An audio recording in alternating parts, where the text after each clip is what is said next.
Hi guys, welcome back to another video. आज हम कक्षा 11वीं microeconomics chapter number 2 consumer equilibrium. जी हाँ, वही चैप्टर जिसको देख के हम लोगों को डर लगता है और ऐसा कहा जाता है कि माइक्रो इकोनॉमिक्स में अगर ये चैप्टर आपने समझ लिया तो पूरी माइक्रो बहुत आसान लगेगी, और अगर नहीं समझ में आया तो बधाई हो, आप बाकियों के जैसे ही हैं। पर टेंशन ना लो, आज तो मैं बाकी से बिल्कुल अलग कर दूंगा। अगर आपने इस वीडियो को खोल लिया है तो अगला 1-1.5 घंटा मुझे दे दो, तुम्हारी पूरी की पूरी चैप्टर को तुम्हारे दिमाग के अंदर बिल्कुल फिट कर देंगे। ठीक है, चलिए शुरुआत करते हैं। शुरू करने से पहले अगर अब भी आप लोग माइक्रो इकोनॉमिक्स में इतनी मोटी मोटी किताबें पढ़ रहे हो और उनकी एक्सप्लेनेशन को देख के डर रहे हो, तो आप क्या कर रहे हो? हम लेकर आए हैं बालकों आप सभी के लिए हमारी माइक्रो इकोनॉमिक्स की हेल्प बुक।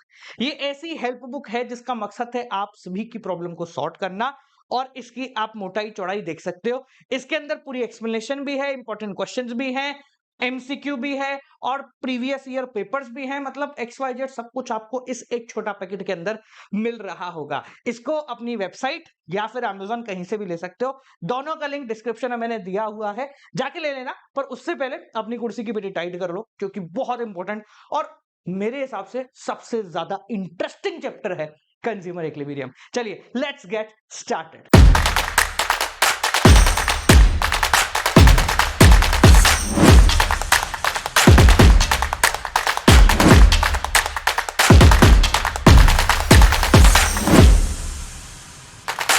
मान के चलते हैं कि आप 1 घंटे से बाहर क्रिकेट खेल रहे हो, तपती धूप है, आप बहुत सारे रन मार रहे हो एंड फाइनली मैच जीतकर आप घर आते। पिछले 1 घंटे से आपने पानी नहीं पिया। आप आते ही सीधे किचन में जाते हो, एक बोतल पानी लेते हो और पीते हो। अब मुझे ये बताना कि वो पानी आपको कैसा लगेगा? क्या वो पानी आपको बहुत ज्यादा अच्छा लगेगा या ओके ओके लगेगा? क्या वो पानी पीने से आपको बहुत ज्यादा खुशी मिलेगी या थोड़ी सी मिलेगी? चलो इमेजिन करते हैं एक और केस, जहां पर तुम अपने कमरे में आराम से बैठे हुए हो। 5 मिनट पहले ही तुमने पानी पिया है। तुम्हारी माताजी आती हैं, एक बोतल पानी लेकर और तुम्हें दे देती हैं, और तुम वो पानी पीते हो। क्या अब ये वाला पानी तुम्हें उतना ही अच्छा लगेगा जितना क्रिकेट खेलते टाइम लगा था, या खराब लगेगा? तो हमारा जवाब होगा सर, क्रिकेट वाले टाइम पर पानी बहुत बढ़िया लगा था, पर अभी पानी ओके ओके नॉर्मल पानी जैसा लग रहा है। यहां दोनों केस के अंदर पानी तो सेम है, तो फिर डिफरेंट क्या है? डिफरेंट है उसकी उपयोगिता, डिफरेंट है उससे मिलने वाली यूटिलिटी। सर यूटिलिटी का मतलब होता है the want satisfying power of a commodity. कोई भी चीज हमें कितना सेटिस्फाई कर पाती है वो कहलाती है उसकी यूटिलिटी। समझ में आ गया? बहुत आसान है। तो यूटिलिटी किस चीज से डिफाइन होती है? क्या यूटिलिटी प्राइस से डिफाइन होती है? नहीं सर, नहीं होती। यूटिलिटी डिफाइन होती है आपको उस चीज की कितनी जरूरत है। अगर एक चीज की आपको बहुत ज्यादा जरूरत है तो उसकी यूटिलिटी ज्यादा होगी, और अगर अभी उसकी आपको जरूरत नहीं है तो यूटिलिटी कम होगी। फॉर एग्जाम्पल, आपने 2 दिन से कुछ नहीं खाया तो लौकी की सब्जी की भी यूटिलिटी बहुत ज्यादा हो जाएगी। आप अभी अभी खाना खा के आए हो तो उसी लौकी की सब्जी की यूटिलिटी 0 के बराबर हो जाएगी। यहां पर सब्जी वही है पर आपकी इंपॉर्टेंस कम हो गई। समझ में आ गया? ये क्लियर हो गया? अब चलो अपन पानी वाले एग्जाम्पल पे वापस आते हैं। मानते हैं कि आपने पहला ग्लास पानी पिया, आपको बहुत ज्यादा अच्छा लगा। क्या लिख लो ऊपर? आपने पहला ग्लास पानी पिया तो आपको बहुत ज्यादा अच्छा लगा। मान लेते हैं एक नंबर उसके साथ अटैच करते हैं कि 1 गिलास पानी से हमें 100 यूटिल्स का सेटिस्फेक्शन मिला। सर ये यूटिल क्या है? देखो, जैसे डिस्टेंस में बोलूं यहां से लेकर के आगरा का डिस्टेंस क्या है, तो कोई बोलेगा 400 किलोमीटर। मैं बोलूं आपकी हाइट कितनी है, तो आप बोलोगे 5 foot 6 inch, 5 foot 8 inch, 5 foot 10 inch. तो यहां पर हर चीज को नापने के लिए एक मापदंड है। उसी प्रकार से यूटिलिटी को नापने के लिए भी एक मापदंड है जिसको बोलते हैं यूटिल्स। क्या बोलते हैं?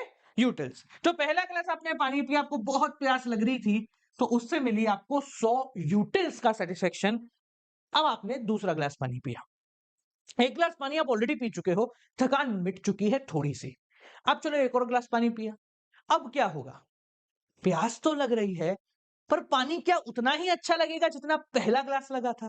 आप बोलोगे सर नहीं, थोड़ा सा कम अच्छा लगेगा। मान लेते हैं 40 यूटिल के बराबर। आपकी प्यास अभी भी नहीं बुझी, आपने तीसरा ग्लास पानी फिर पी लिया। अब वो थोड़ा कम अच्छा लगा, मान लेते हैं 20 यूटिल के बराबर।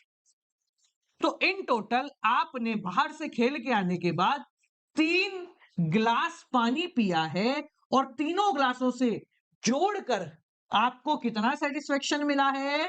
160 utils, which is known as total utility. क्या बोलते हैं इसको? Total utility. सिंपल भाषा में बोले तो it is the sum of all the utility which is derived by consuming all unit of a commodity. किसी भी कमोडिटी की एक लिमिटेड यूनिट यूज करने के बाद, कंज्यूम करने के बाद आपको टोटल जितना सेटिस्फेक्शन मिला वो कहलाता है इसकी टोटल यूटिलिटी। समझ में आ गया? यहां पर अगर इसको बोलूं कि भाई 2 ग्लास पीने के बाद आपको कितना सेटिस्फेक्शन मिला, तो आप बोलोगे सर पहले ग्लास के बाद 100 मिला, दूसरे में मिला 40, तो दोनों मिला के हो गए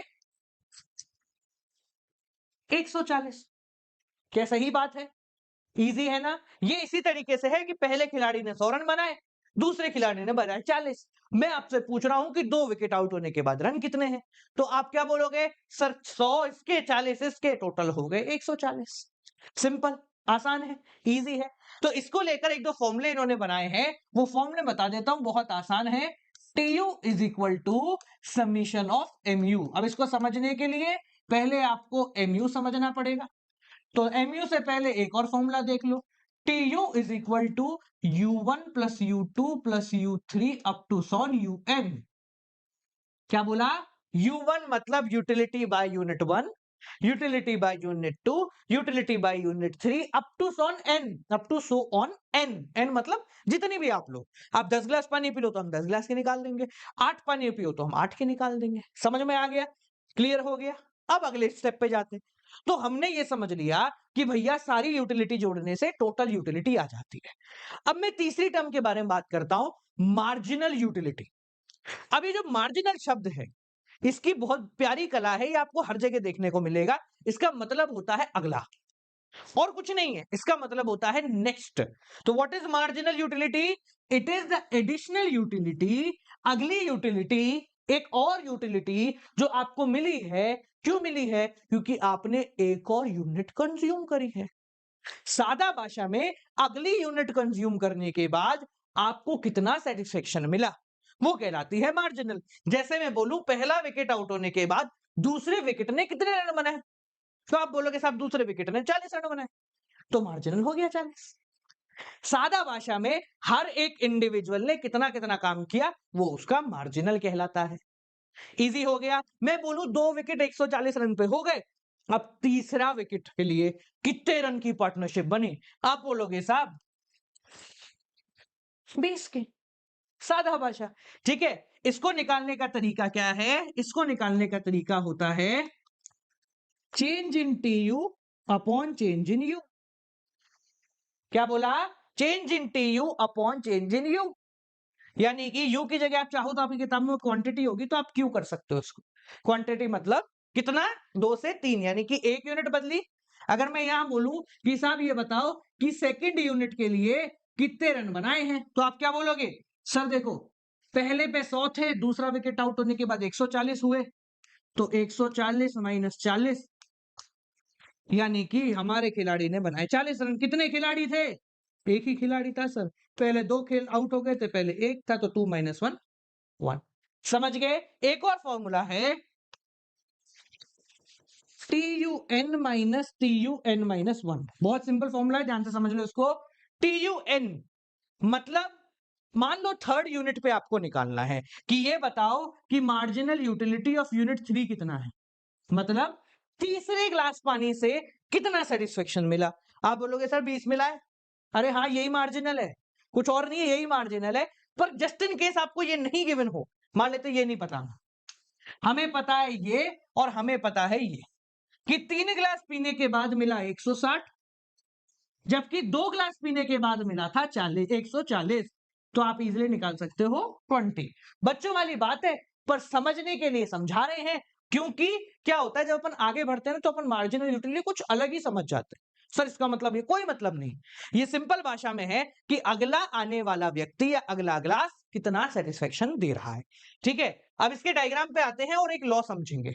ठीक है, पहले डायग्राम देख ले या पहले लॉ समझे बोलो। चलो पहले आपको लॉ समझाते हैं, उसके बाद उसी लॉ से डायग्राम भी बना देंगे। तो लॉ कहलाता है, कहां गया भैया लॉ, ये रहा, law of diminishing marginal utility. अब ये लॉ क्या है, बहुत आसान लॉ है, मतलब मेरे हिसाब से पूरी इकोनॉमिक्स में इससे आसान कुछ भी नहीं है।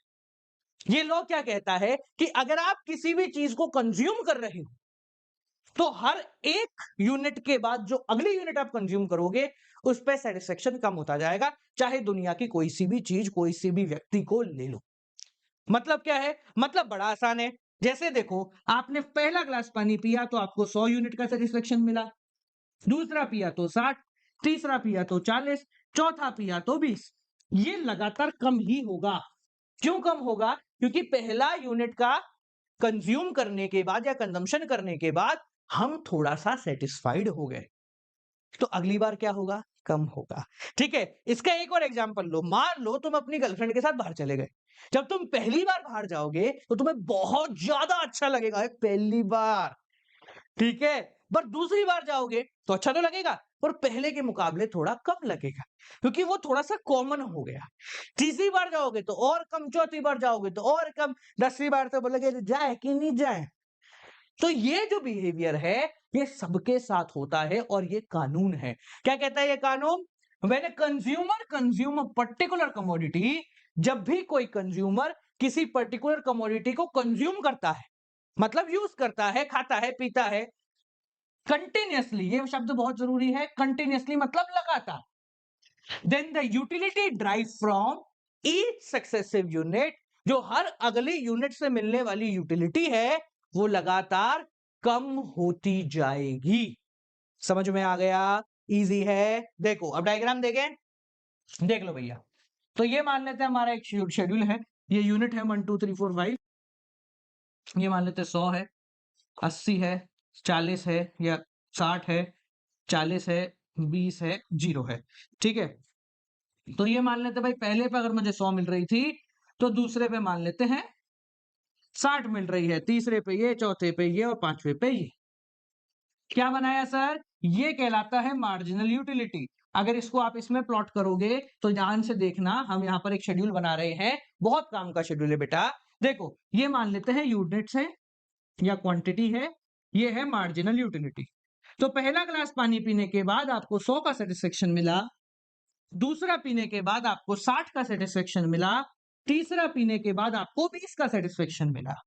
पहला पी लिया अच्छा लगा, दूसरा पिया थोड़ा कम अच्छा लगा, दूसरा पी लिया अच्छा लगा, तीसरा पिया थोड़ा कम अच्छा लगा।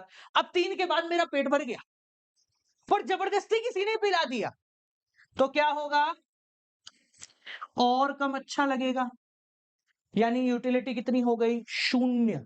मेरे को बिल्कुल पसंद नहीं आ रहा, बस तुम पे कह रहे हो इसलिए पिला दिया। वो नहीं होता, अपन कहीं मेहमान के जाते हैं तो वो एक पानी का ग्लास देते हैं, अपने को पीना 1/4 ही होता है, पर वो पूरा भर के देते हैं और वो इंतजार करते हैं कि जब तक आपका पानी का ग्लास खाली नहीं होगा वो आपसे लेंगे नहीं। तो जबरदस्ती हमें पूरा पानी पीना पड़ता है। तो उस पर्टिकुलर कंडीशन में पानी की यूटिलिटी कितनी हो गई? 0। आप ये देखो यूनिट 4 पे ये 0 के बराबर हो गया। अब अगर कोई और आ गया, वो आपको बोला एक ग्लास पानी और, क्या बोला? एक ग्लास पानी और पी लो, तो अब क्या होगा? अब तो बस उतरेगा नहीं, क्या गले से उतरेगा नहीं, फिर भी पीना ही पड़ रहा है। तो यहां पर उस पानी से मिलने वाली यूटिलिटी नेगेटिव भी हो सकती है। उस पानी से मिलने वाली यूटिलिटी नेगेटिव भी हो सकती है। तो मानते हैं at unit 5 the utility is -10, the utility is -10। तो ये चौथे पॉइंट के बाद पांचवें पॉइंट में नेगेटिव हो गया। अब एक सवाल आता है कि सर ये कभी मतलब हम ऐसे करते जाए तो और नेगेटिव होती जाएगी क्या? हाँ, पर एक बात बताओ, तुमने पांचवें ग्लास पानी को जबरदस्ती पिया है तो और जबरदस्ती कितना पानी पी पाओगे?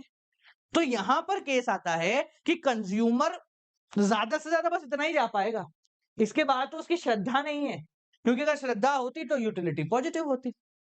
समझ में आ गया? क्लियर हो गया। अब इसके साथ जुड़े हैं कुछ अजम्पशन। अजम्पशन का मतलब क्या होता है? वो चीजें जो कि माननी ही पड़ती हैं, इनके बिना कुछ भी पॉसिबल नहीं है। कौन सी चीजें होती हैं, एक करके देखें। देखो, पहला अजम्पशन, यूटिलिटी मेजर होनी चाहिए। भाई, रियल लाइफ में तो हम नहीं नाप सकते 80 का मिला 100 का मिला, पर अगर आपको इस कानून को प्रैक्टिकली देखना है तो आप यूटिलिटी को मेजर कर पाने होने चाहिए। सेकंड, कंज्यूमर एक रेशनल कंज्यूमर होना चाहिए। रेशनल का मतलब बहुत ज्यादा समझदार नहीं, रेशनल का मतलब उसको पता होना चाहिए कि अब अच्छा लग रहा है, अब बुरा लग रहा है, अब मेरा पेट भर गया है। इनकम कांस्टेंट होनी चाहिए, क्योंकि अगर मान लो कोई चीज खरीद रहे हो आप, आपके पास अपार पैसा है, तो बोले खरीदता जा, कोई मतलब नहीं है, लेता जा, 10 की रिक्वायरमेंट, कोई बात नहीं, 1000 ले ले, हटा, क्यों, मेरे पास बहुत ज्यादा पैसा है। तो अगर इनकम कांस्टेंट होगी तो ही यूटिलिटी कम होगी। ठीक है, quantity, quality and size must be constant. ये बहुत जरूरी असम्पशन है कि जो चीज आपने पहली बार ली है, सेम चीज आप हर बार लो। यानी कि अगर मैं बोलूं कि पहली बार 1 ग्लास पानी पिया, तो दूसरी बार भी उतना ही पानी आपको ऑफर होना चाहिए, तभी यूटिलिटी कम या ज्यादा होगी। मान लो पहली बार में पूरा ग्लास पानी मिला, दूसरी बार में आपको पानी एक घुट दिया, आपको एक घुट की प्यास थी, तो यूटिलिटी तो बढ़ गई उसकी। तो यहां पर ये लॉ फॉलो तभी होगा जब यूटिलिटी के लिए quantity, quality and size same रहेगा। ठीक है, अब गलत दिमाग मत चलाओ, आ जाओ। अब यहां पर हम एक रिलेशन ड्राइव कर लेते हैं in between total utility and marginal utility. ठीक है, हमने मार्जिनल यूटिलिटी का अभी जो चीज देखा उसी को नॉर्मली हम वापस बना लेते हैं। ठीक है ना, जो अभी पीछे वो देखा ना शेड्यूल, सेम शेड्यूल हम यहां पर रिपीट कर लेते हैं, ताकि आपको बुरा भी ना लगे और लगे कि सेम है। तो पहली यूनिट के बाद 100, दूसरी यूनिट थोड़ी अच्छी नहीं लगी पानी, तो मान लेते हैं 80, तीसरी पे 60, फिर 20, फिर लेते हैं 0, फिर लेते हैं -10। यानी कि अगर मैं इसका डायग्राम बनाऊं तो ये डायग्राम कुछ रैंडमली इस प्रकार से जाएगा। ठीक है, ये आपका हो गया मार्जिनल यूटिलिटी। समझ में आ गया, क्लियर हो गया क्या? अब बात करते हैं टोटल यूटिलिटी। यानी कि अगर आपसे कोई पूछे कि 1 ग्लास पानी पीने के बाद आपको कितना सेटिस्फेक्शन मिला, तो आप क्या बोलोगे? सर 100 का। 2 ग्लास पानी पीने के बाद आपको कितना सेटिस्फेक्शन मिला, तो आप बोलोगे सर पहले से 100 था, दूसरे से 80 हो गया, इन टोटल 180 हो गया। तीसरे से कितना मिला? 3 यूनिट लेने के बाद, 3 ग्लास पानी पीने के बाद आपका सेटिस्फेक्शन कितना था? तो आप बोलोगे सर 100, 80 और 60 यानी कि 240। Similarly 260, similarly 260, similarly 250। समझ में आ गया? तो अगर मैं यहां टोटल यूटिलिटी का ड्राइव करूं डायग्राम, तो देखो क्या ड्राइव हो रहा है, ये टोटल यूटिलिटी का डायग्राम यहां पर बना।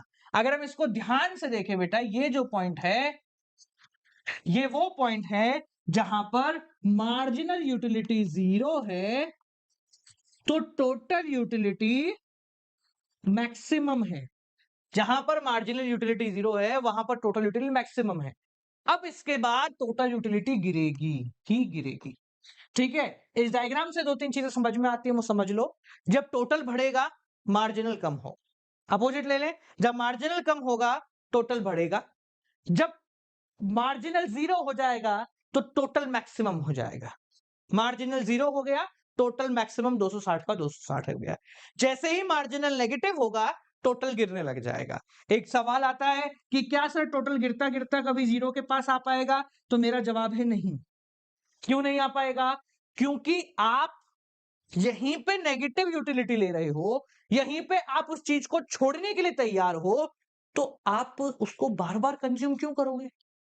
बीइंग अ रेशनल कंज्यूमर, अपन ने assumption पढ़ा ना कि कंज्यूमर रेशनल होना चाहिए, तो एक रेशनल कंज्यूमर के नजरिए से अगर आपको कोई चीज नेगेटिव यूटिलिटी दे रही है, मतलब जबरदस्ती में कंजम्पशन कर रहे हो, तो एक टाइम के बाद उस कंजम्पशन को आप छोड़ दोगे। ठीक है, तो वो जैसे ही नेगेटिव होता है हम उसको छोड़ देते हैं, बेसिकली 0 पे ही छोड़ देते हैं। पर नेगेटिव अगर कहीं जबरदस्ती मेहमान मेहमान के यहाँ चले गए, अपन मेहमान बन के किसी के यहाँ, तो नेगेटिव तक भी हो जाता है। कहते हैं ना भाई इतना ही खाना, अरे नहीं नहीं नहीं, अरे नहीं नहीं नहीं नहीं, अरे नहीं नहीं, और थोड़ा सा, एक एक रोटी और एक रोटी और करके 4 और एक्स्ट्रा खिला देते हैं। तो आखिरी रोटी हम जबरदस्ती में खा रहे होते हैं, तो वो नेगेटिव कंजम्पशन हो गया। बट ऐसा तो नहीं है उसके बाद 25 रोटी और खिला दी। ठीक है? तो एक लिमिट तक ही नेगेटिव कंजम्पशन झेला जाता है और जैसे ही टोटल यूटिलिटी नेगेटिव हो जाएगी, आपका ग्राफ यहाँ एंड हो गया है। इसके बाद आगे ग्राफ नहीं कंटिन्यू होगा। समझ में आ गया? तो आई होप सो आपको यूटिलिटी का बेसिक ज्ञान मिल गया होगा। कंज्यूमर इक्विलिब्रियम क्या होता है और ये कैसे काम करता है? आप लोगों ने अपने घर पे रोज रात को रोटी खाने का एक पैटर्न बना रखा है। एक फिक्स्ड अमाउंट की रोटी है, 2, 3 या 4 जिनको खाने के बाद हमारा पेट भर जाता है। फर्ज कीजिए कि आप 3 रोटी खाकर पूरा पेट भरा हुआ मानते हैं। तो क्या मैं ये कह सकता हूं कि अगर आपको 3 से 2 रोटी खिलाई जाए तो आप भूखे रह जाएंगे, पर अगर 4 खिलाई जाए तो आप ज्यादा परेशान हो जाएंगे पूरी रात भर। तो यहां पर जो 3 रोटी हुई वो क्या हुआ? क्या हम इसको पॉइंट ऑफ मैक्सिमम सेटिस्फेक्शन कह सकते हैं कि यहां पर मेरा पेट पूरा भर गया है? और साथ-साथ में क्या मैं कह सकता हूं कि मैं यहां 2 तक भी नहीं जाना चाहता और ना ही मैं यहां 4 तक जाना चाहता हूं? क्या ये बात सही है? अगर ये बात सही है तो मुबारक हो, आप कंज्यूमर इक्विलिब्रियम पूरा समझ चुके हो। जी हाँ, कंज्यूमर इक्विलिब्रियम का मतलब होता है एक ऐसी सिचुएशन जहां कंज्यूमर मैक्सिमम सेटिस्फेक्शन सिक्योर कर रहा है, यानी कि कंज्यूमर को सबसे ज्यादा सेटिस्फेक्शन मिल रहा है विद मिनिमम बजट। जितना उसके पास जेब में रोकड़ा है, पैसा है, उसके हिसाब से वो जितना ज्यादा सेटिस्फेक्शन ले सकता था, वो सेटिस्फेक्शन उसने 3 रोटी में ले लिया। It is called as the point of balance. इसको क्या कहते हैं? Point of balance. और बैलेंस क्यों कहते हैं?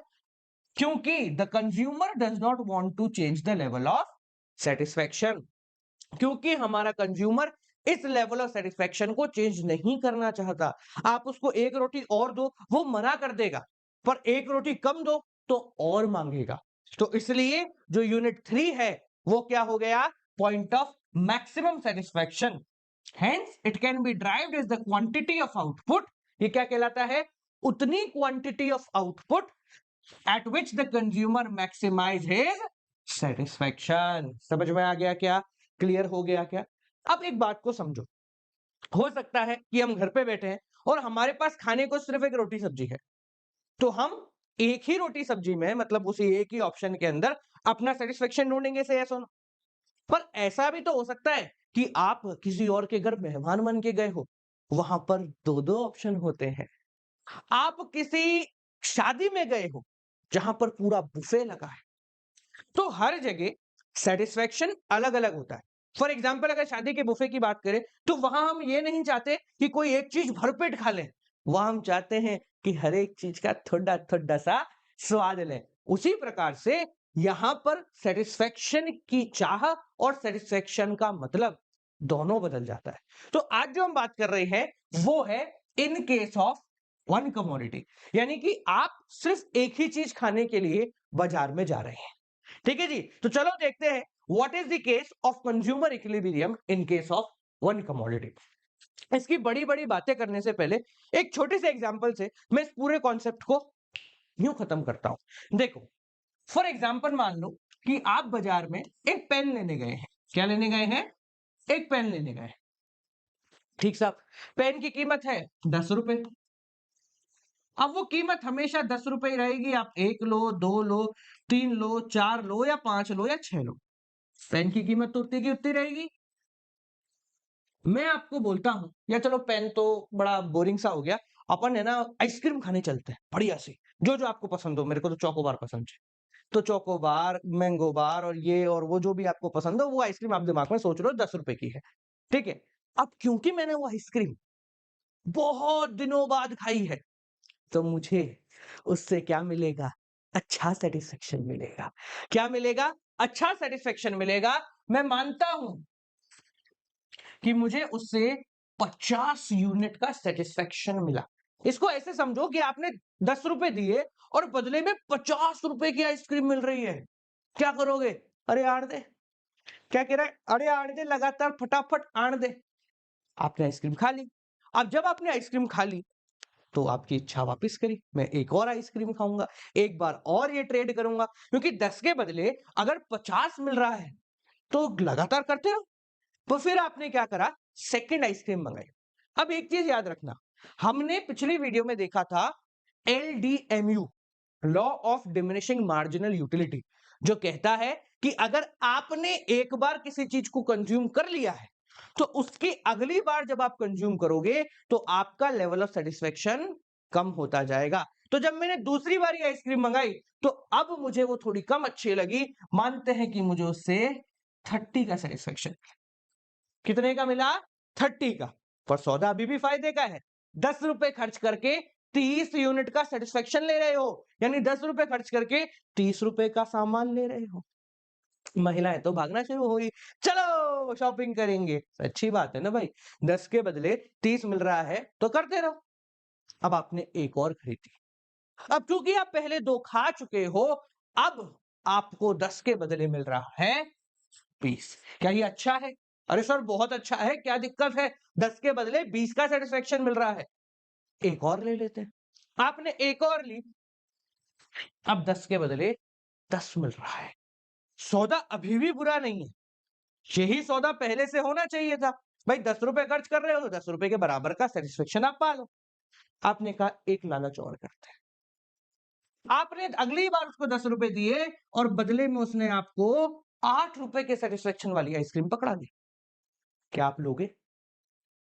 10 रुपए देने के बदले 8 रुपए के सेटिस्फेक्शन वाली आइसक्रीम, यानी 10 रुपए के बदले 8 रुपए का सामान उसने आपको दे दिया, क्या आप लोगे? आप नहीं लोगे। आप बोलोगे भाई 10 दिए हैं तो एटलीस्ट 10 का तो माल वापस रिटर्न कर। Common sense. क्या ये आप मानते हैं कि आप ऐसा ही करेंगे? अगर आप मानते हैं तो मुबारक हो, आप फिर consumer equilibrium in case of one commodity समझ चुके हैं। इन केस ऑफ वन कमोडिटी कहता है कि हमारा कंज्यूमर तब तक उस चीज की परचेज करेगा जब तक उससे मिलने वाला मार्जिनल यूटिलिटी उसके प्राइस के बराबर नहीं हो जाता।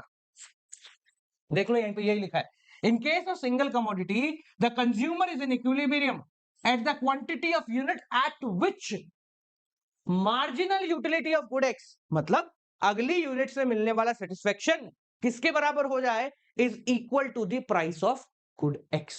यहां पर देख लो, आपने खुद ने कहा कि सर मैं यहां के बाद नहीं लूंगा, 10 बाय 10 के बाद नहीं लूंगा, क्योंकि अगली बारी वो मुझे 10 के बदले 8 दे रहा है। आप बोलो सर पता कैसे चलेगा? भाई बड़ा आसान है, हमने कहा कि हर अगली यूनिट से आपको सेटिस्फेक्शन कम मिलेगा। अपन ने पिछली वीडियो में LDMU समझ लिया। तो भैया अगर अभी 10 के बदले में 10 का सामान मिल रहा है तो अगली बारी 10 के बदले में 8 का, 7 का, 6 का मिलेगा। तो वो तो मैं लेना चाहता ही नहीं हूं, क्योंकि भाई मेरे 10 रुपए तो 10 रुपए है। पर जब 10 के बदले 20 का सामान मिल रहा था तो मैं और लेना चाह रहा था। समझ में आ गया क्या? क्लियर हो गया क्या?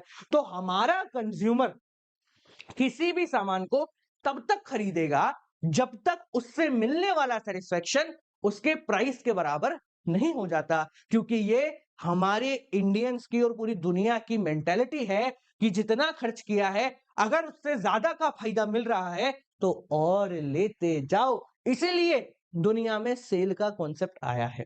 कब तक लेते जाओ? जब तक खर्च करने के बराबर का सेटिस्फेक्शन आपको नहीं मिल जाता। यहां तक समझ में आ गया? तो क्या हम कह सकते हैं 1 2 3 4 चौथी यूनिट पर हमारे कंज्यूमर को मैक्सिमम लेवल का सेटिस्फेक्शन मिल रहा है। वो इससे ऊपर जाएगा तो और मांगेगा क्योंकि ज्यादा मिल रहा है, नीचे जाएगा तो परेशान हो जाएगा क्योंकि कम मिल रहा है। अगर इसको डायग्राम के बेस में दिखाएं तो ये देखो, ये आया आपका मार्जिनल यूटिलिटी, MUX मतलब marginal utility of good x, ठीक है। और ये आया आपका प्राइस, प्राइस का मैं लाइन का कलर बदल देता हूं, ये आया आपका प्राइस। सर ये सीधा क्यों आया है वो समझ लो। प्राइस की लाइन स्ट्रेट इसलिए है क्योंकि यहां पर हमने प्राइस को कांस्टेंट रखा है। जनरली क्योंकि हम लगातार परचेज कर रहे हैं तो प्राइस इतनी जल्दी फ्लक्चुएट नहीं हो सकता, ठीक है ना। तो इसलिए हमने इसको कांस्टेंट रखा है। भाई मेरे पास वो स्केल नहीं है तो थोड़ा सा ये ध्यान रख लेना कि टेढ़ा हल्का सा बन जाए तो बुरा मत मानना, ये बिल्कुल स्ट्रेट लाइन है, ठीक है। तो यहां पर क्या है, MUX equal to PX। Consumer तब तक लेगा जब तक MUX इक्वल टू PX नहीं हो जाता। थोड़ा इको की भाषा में बात कर लेते हैं, अभी तो अपन ने अपनी भाषा में बात किया। अरे चलो, जहां पर हमने चीजों को बहुत आराम से समझ लिया, अब आपको लिखना पड़ेगा तो उसके लिए अपन यहां पर आ जाते हैं। ठीक है, तो हमने क्या बोला, the consumer is in equilibrium at the point at which MUX equal to PX। क्या मैं इसको ऐसे भी लिख सकता हूं क्या, इस PX को नीचे ले जाएं तो यहां बचा 1, क्या मैं ऐसा भी लिख सकता हूं क्या, इस 1 को मैं बदल के बोल रहा हूं MUM। ठीक है, तो यहां से एक नया फॉर्मूला जनरेट कर लेते हैं, MUX upon PX equal to MUM। सवाल पूछो सर ये MUM क्या है, MUM का मतलब होता है मार्जिनल यूटिलिटी ऑफ मनी। क्या, मैं यहां पे लिख देता हूं, MUM का मतलब है मार्जिनल यूटिलिटी ऑफ मनी, मतलब 1 रुपया खर्च करने पर कितना मिलेगा। तो भैया एक खर्च कर रहे हो तो एक ही मिलेगा, 1 रुपया आप दुकानदार को दोगे तो आपको एक का ही सामान देगा। तो हम तब तक खरीदेंगे जब तक पैसे के बदले का सामान नहीं मिल जाता। और इसको MUX अपॉन PX को बोलते हैं marginal utility of money expenditure, मतलब हम जो खर्चा कर रहे हैं उसके बदले हमें क्या मिल रहा है। जैसे अगर इस क्वेश्चन में देखें तो पहले यूनिट पे MUX अपॉन PX अगर आप करोगे तो देखो 50/10, 50/10, तो ये आ रहा 5, मतलब 1 रुपया खर्च करने पर 5 रुपए का सामान मिल रहा है। तो क्या करोगे आप और खरीदते जाओगे, कब तक, जब तक एक के बदले में एक नहीं मिल जाता। सारी चीजें एक ही बात दर्शा रही हैं। समझ में आ गया क्या, क्लियर हो गया सबको, एवरीवन, आसान है, इजी है, आगे बढ़े। चलो अब इसके कुछ अजम्पशन देखते हैं। अजम्पशन का मतलब मैंने आपको पहले ही बताया है कि ये चला जाता है अपनी स्लाइड्स, कर लो, है ना। ठीक है, तो अजम्पशन का मतलब होता है वो सभी चीजें जो कि हमें कांस्टेंट माननी पड़ती हैं, कि भैया ये तो ऐसी की ऐसी ही रहेंगी अगर आपको कानून लागू कराना है तो। सबसे पहला, a customer must be a rational one. Customer या कंज्यूमर एक रेशनल कंज्यूमर होना चाहिए। रेशनल का मतलब होता है कि वो समझदार होना चाहिए। समझदार का मतलब पढ़ा लिखा नहीं है, समझदार का मतलब उसे पता होना चाहिए कि अब मुझे अच्छा लग रहा है, अब मुझे कम अच्छा लग रहा है, ताकि वो एक यूनिट पे आके रुक जाए। नेक्स्ट है, marginal utility of money must be constant, यानी ये MUM जो है ना, ये 1 ही रहेगा हमेशा, चेंज नहीं होगा। एक के बदले एक ही मिलेगा, एक के बदले दो कैसे मिल सकता है। Next, the consumer must be continuous in consumption. अपन ने LDMU में पहले ही पढ़ लिया है कि जब जब आप अपने कंजम्पशन को लगातार करोगे तब तक सेटिस्फेक्शन कम होगा। आपने आज मैगी खाई, उसके बाद 1 महीने बाद खाई, तो फिर कुछ नहीं होगा। तो आपकी भूख कितनी है उसमें आपका सेटिस्फेक्शन होगा। आपने अभी मैगी खाई, 10 मिनट बाद फिर खाई, 10 मिनट बाद फिर खाई, तो LDMU लगेगा, यानी कि तो आपका सेटिस्फेक्शन गिरने लगेगा। बजट या income of the consumer remains unchange. भैया उसकी जेब में जो पैसा है वो उतना का उतना ही रहना चाहिए। यानी कि हम अंबानी जी के पास चले गए, जैसे फॉर एग्जांपल ऐसा मान लो कि आप, तो बड़े आदमी को क्यों परेशान करें, अपन ये मान लेते हैं कि आप गए घर से 100 रुपए लेकर आइसक्रीम खाने, तो आपको पता है कि 100 रुपए खत्म हो जाएंगे। आपने आइसक्रीम खाना शुरू करा, खा रहे हो, पड़ोस में कहीं 500 का नोट पड़ा दिख गया, आप उठा लिया। अब अपन क्या है, गिल्ट वाले आदमी, कि यार 500 रुपए अपने लिए, तो इससे क्या करो भाई, अपने जेब में रख रहेंगे तो गम होगा, खर्च कर। तो फिर क्या होगा, तो फिर अपन मजबूरी में भी आइसक्रीम खा लेंगे, अरे वाह ठीक है ना, फोकट में ही मिल रहे हैं अपने को। तो ऐसा नहीं होना चाहिए, आप जितनी रुपए जेब में लेकर गए हो उतने ही रुपए आपके पास होने चाहिए। आपका बजट अगर इंक्रीज होगा तो फिर ये कानून काम नहीं करेगा।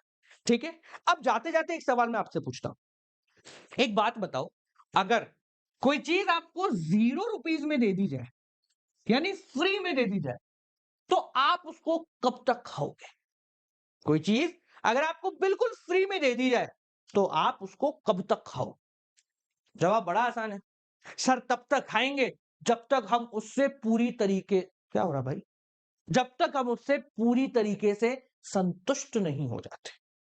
सही बात है क्या सर, क्या इसमें भी इको लग रही है, बिल्कुल लग रही है। देखो भाई, पूरी तरीके से संतुष्ट होने का मतलब होता है मार्जिनल यूटिलिटी इक्वल टू 0, कि उसकी मार्जिनल यूटिलिटी कितनी है, 0।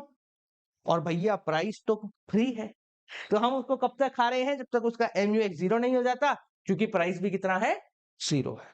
समझ में आ गया। तो बाल को आई होप आपको ये सारी की सारी चीजें समझ में आ गई होंगी। कोई दिक्कत, कोई परेशानी हो तो ज़रूर बता देना। पहला केस यानी consumer equilibrium in case of one commodity हमारा समाप्त हो चुका है, जहां पर हमने ये देख लिया कि हम उसको तब तक कंज्यूम करेंगे जब तक उससे मिलने वाला सेटिस्फेक्शन उसके प्राइस के बराबर नहीं हो जाता। इस पॉइंट को ई यानी कि पॉइंट ऑफ इक्विलिब्रियम कहेंगे।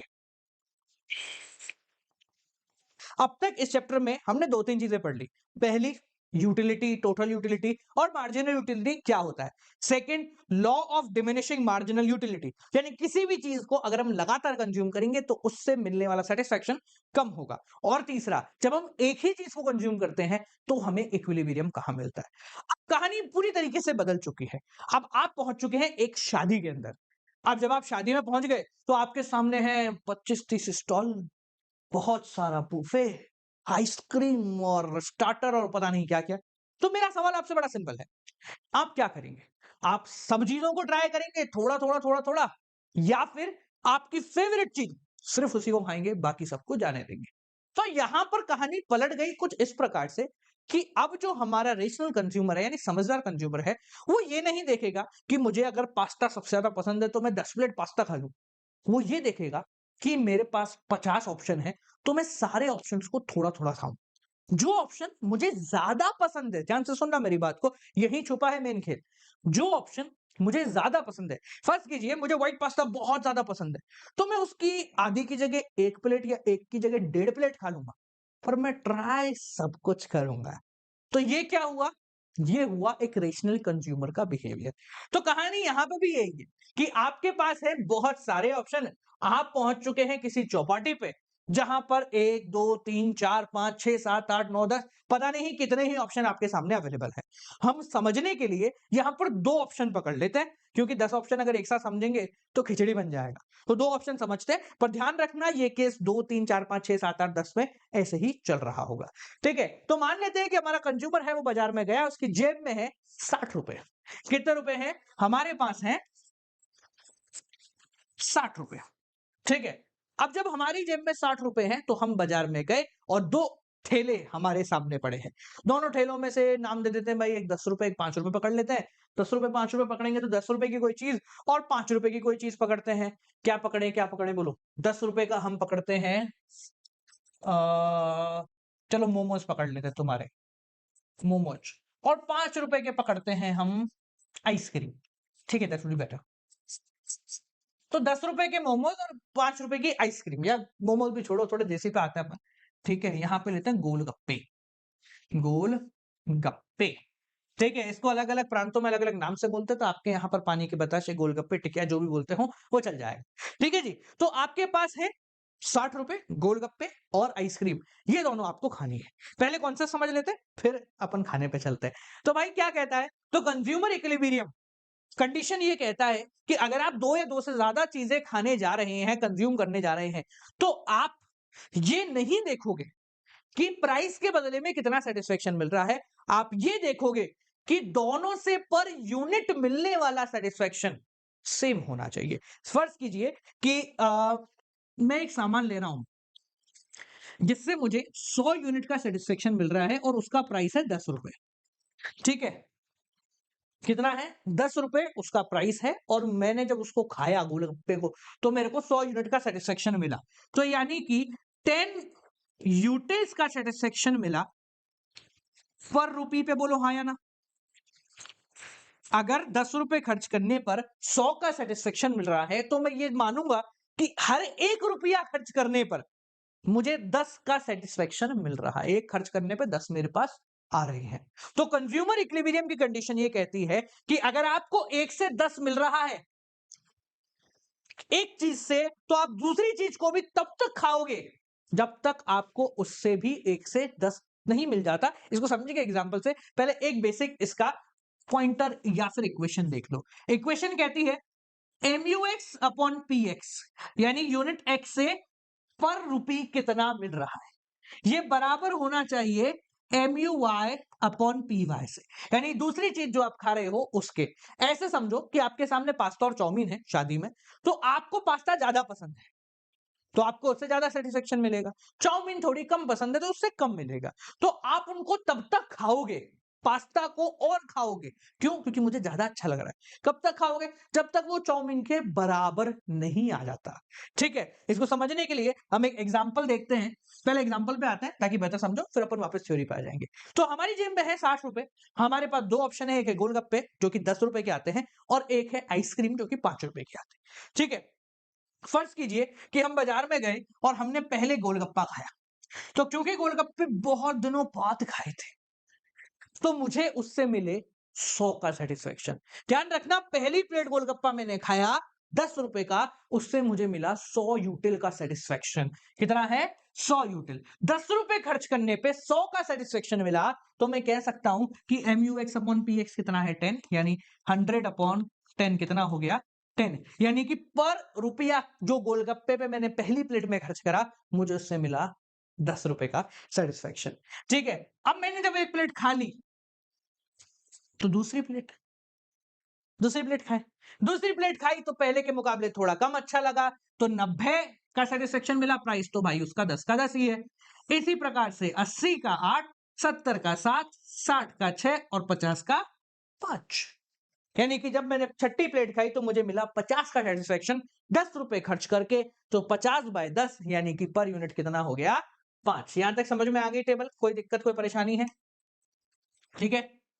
अब बात करते हैं एक बारी अपने आइसक्रीम की। तो अगर मैं आइसक्रीम खाने जाता हूं, तो आइसक्रीम भी मैंने बहुत समय बाद खाई है। पर हाँ, आइसक्रीम पहली बात तो सस्ती है, तो सैटिस्फैक्शन इतना नहीं मिल पाएगा। दूसरी बात, अभी थोड़े टाइम पहले 2-3 महीने पहले मैंने खा ली थी। तो पहली यूनिट जब मैंने आइसक्रीम खाई तो मुझे सैटिस्फैक्शन मिला 35। कितना भी हो सकता है, ये मैंने अपनी इच्छा से नंबर लिया, आप अपनी इच्छा से कोई भी नंबर ले सकते हैं। पर थोड़ी समझदारी रख के नंबर लेना है, बताऊंगा कैसे। देखो, तो ₹5 खर्च करने पर 35 का सैटिस्फैक्शन मिला, तो पर यूनिट कितना हो गया? 35/5 दैट इज इक्वल टू 7। अब एक आइसक्रीम खा ली तो दूसरी की फिर इच्छा करी, फिर तीसरे की इच्छा करी। तीसरी आइसक्रीम पर मिला 25 का सैटिस्फैक्शन। पैसे खर्च हुए 5, 25/5 हुआ 5, 10 इक्वल टू 4, फिर 3, फिर 2। ठीक है जी, समझ में आ गया? क्लियर है यहां तक? कोई प्रॉब्लम? टेबल समझ में आ गई सबको? अब 2 सवाल। सर ये टेबल तो क्लियर हो गई कि जैसे जैसे हमने खाया हमें सैटिस्फैक्शन मिलता गया। पर बात है कि सर इक्विलिब्रियम कहां मिलेगा? तो इक्विलिब्रियम की कंडीशन क्या कहती है कि देख भाई, जब तू अपनी प्लेट छोड़ेगा तो ना तो तुझे आइसक्रीम खाने की ज्यादा इच्छा करनी चाहिए, ना गोलगप्पे। दोनों की इच्छाएं बराबर होनी चाहिए, क्योंकि कंज्यूमर इक्विलिब्रियम का मतलब क्या होता है कि आप ना तो आगे जाना चाहते हो ना पीछे जाना चाहते हो, बस यहीं के मजे लेना चाहते हो। तो यहां पर कंज्यूमर इक्विलिब्रियम कब मिलेगा? जब मैं ना तो गोलगप्पे और खाना चाहता हूं, नहीं आइसक्रीम और खाना चाहता हूं, क्योंकि मेरे लिए अब दोनों बराबर है। गोलगप्पे ज्यादा अच्छे लग रहे थे तो ज्यादा खा ली, जब ज्यादा खाए एक और यूनिट अपन ने खाया तो उससे मिलने वाला सेटिस्फेक्शन कम हो गया। Law of diminishing marginal utility. ठीक है, तो क्या कहता है भैया, देखो अगर मैं बात करूं गोलगप्पे और आइसक्रीम, ये दोनों का सेटिस्फेक्शन बराबर कहां हो रहा है, तो आप बोलेंगे सर देखो ये हो रहा, यानी कि पहली बार इनका सेटिस्फेक्शन बराबर हुआ जब 4 unit of good X, X मतलब golgappa, and 1 unit of good Y लिया। जब मैंने 4 प्लेट गोलगप्पे खाए तो गोलगप्पे से मिलने वाला सेटिस्फेक्शन हो गया पर यूनिट का 7। पहली आइसक्रीम खाने से ही 7 हो रहा था, तो मैंने कहा 4 प्लेट गोलगप्पे और एक आइसक्रीम खा के मैं घर जा सकता हूं, क्योंकि अब दोनों मेरे लिए बराबर है। ठीक है, पर हमारे पास कुछ और नंबर्स भी हैं। 5 unit of good X and 2 unit of good Y. Sir पर अगर मैं 5 प्लेट गोलगप्पे खाऊं और 2 प्लेट आइसक्रीम खाऊं, तो भी मेरे को उतना ही मजा आ रहा है, तो भी दोनों बराबर के बराबर ही चल रहे हैं। अच्छा, एक जगह और है, 6 unit of good X and 3 unit of good Y. यानी सर मैं अगर 6 प्लेट गोलगप्पे खा गया और 3 आइसक्रीम खाई, तो भी मैं बराबर हूं। तीनों पर्टिकुलर कंडीशन पे मेरा सेटिस्फेक्शन बराबर है। सर मैं तो या तो 4 और 1 खा के शांत हो जाऊंगा तो भी मेरे को कोई दिक्कत नहीं है, बराबर ही है। 5 और 2 खा के शांत हो जाऊंगा तो भी मैं बराबर ही हूं। 6 और 3 खा के शांत हो जाऊंगा तो भी बराबर। अब सवाल उठता है कि सर ये जो 3 केस आए जहां पर कंज्यूमर का दोनों जगह से मिलने वाला सेटिस्फेक्शन बराबर है, इन तीनों में से हमारा कंज्यूमर कहां रुकेगा? भैया कहीं तो रुकना पड़ेगा। तुम बोलोगे सर और खाता जा, तू और खाता जा और मिलता जाएगा। सही बात है। पर भैया जेब में रुक रहा तो 60 ही है ना। घर से तो 60 रुपए लेके गए थे। तो हम ये देखेंगे कि कौन से इन ऑप्शन में से या कॉम्बिनेशन में से हमारे 60 रुपए पूरे खर्च हो रहे हैं। घर ले जा रहे हैं नहीं पैसे, घर लेके मम्मी-पापा माँग लेगी। तो पूरे 60 रुपए अपन खर्च करके चलेंगे। ठीक है? तो देखो ऑप्शन नंबर 1 की बात करते हैं। 4 प्लेट गोलगप्पे, गोलगप्पे कितने के हैं? 10 रुपए के। तो 40 रुपए मैं इधर लिख देता हूँ ताकि अपने को अच्छा लगे, है ना? हट जा भाई। हाँ भाई। तो पहले ऑप्शन में 4 प्लेट गोलगप्पे 40 रुपए प्लस 1 प्लेट अपना क्या हो गया? आइसक्रीम 45 रुपए। सर ये कैसे आया? बहुत आसान है, देखो हमने करा MUX इंटू PX। ओह! MUX क्या है, रुको। ये अपन ने करा भैया, कितनी क्वांटिटी खाई आपने into plus QY into PY। इसको अपन बोलते हैं मनी की इक्वेशन। क्या बोलते हैं? बजट लाइन की इक्वेशन भी बोलते हैं इसको, कि भाई एक्स की कितनी क्वांटिटी है? 4 यूनिट खाई, हर एक बार गोलगप्पे कितने रुपए के? तो 10 रुपए के। तो QX इंटू PX यानी quantity of x into price of x. ये करा तो भाई 40 रुपए खर्च हो गए। और अपना आइसक्रीम 5 रुपए की थी, तो क्वांटिटी ऑफ वाई 1 और प्राइस 5 रुपए। तो भाई यहाँ पे तो 45 रुपए खर्च है ना, 15 रुपए भी बच रहे हैं। ऑप्शन नंबर 2 देखते हैं। ऑप्शन नंबर 2 कहता है 5 यूनिट ऑफ गोलगप्पा 50 रुपए, 2 यूनिट ऑफ आइसक्रीम 10 रुपए, पूरे 60 रुपए यहाँ खर्च होगा, खुश हो जा। पर एक बार तीसरा ऑप्शन भी चेक कर लेते भाई, क्या भरोसा, तीसरे पे ज्यादा मिल रहा हो तो मैं ज्यादा खाऊंगा ना। देखो पैसे खर्च हो गए पूरे 60, फिर भी मुझे ज्यादा सेटिस्फेक्शन मिल रहा तो मैं तो ज्यादा के लिए तरफ ही भागूंगा। ठीक है, तो 6 यूनिट ऑफ गुड एक्स 60 रुपए, 3 यूनिट ऑफ आइसक्रीम 15 रुपए, ये तो ज्यादा हो गया।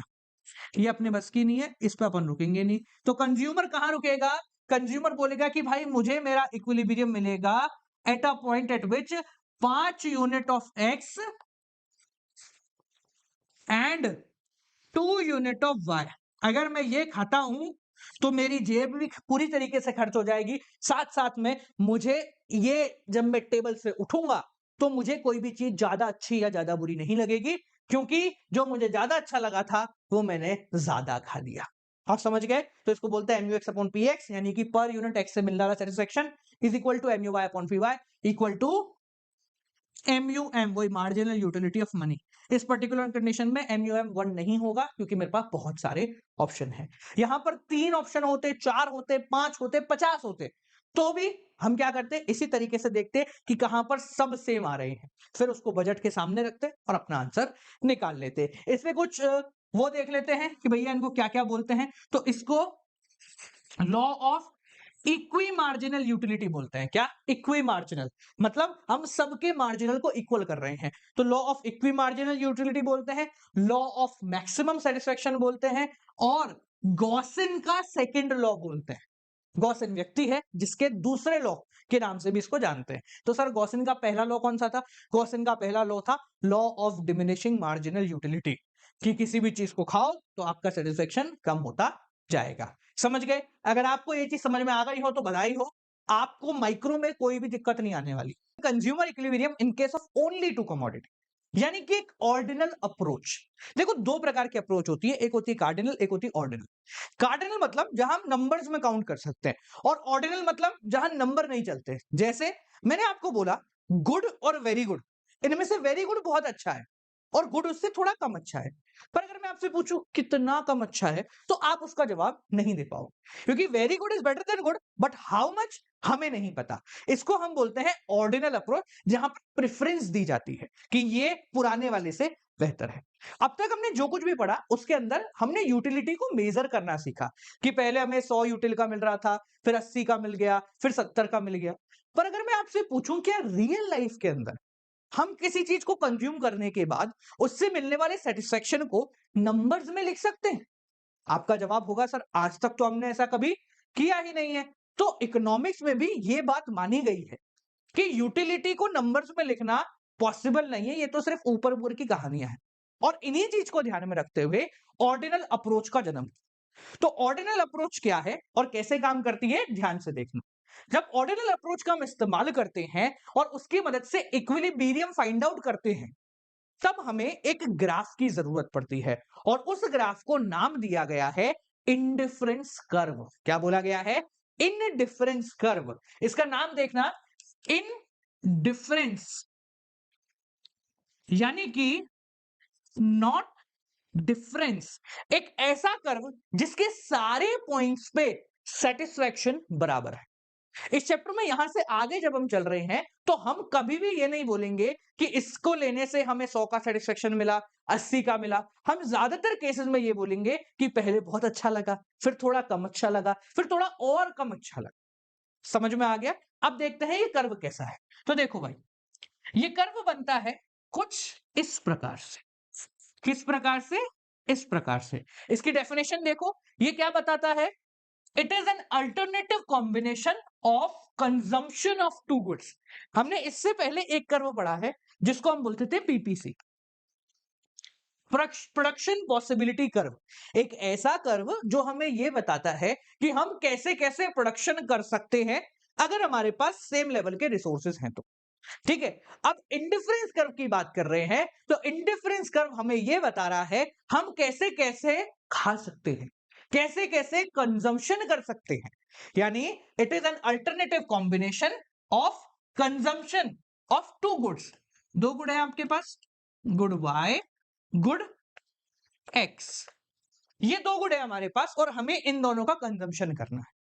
पर देखो, ग्राफ तभी बनता है जब कोई लिमिट होती है।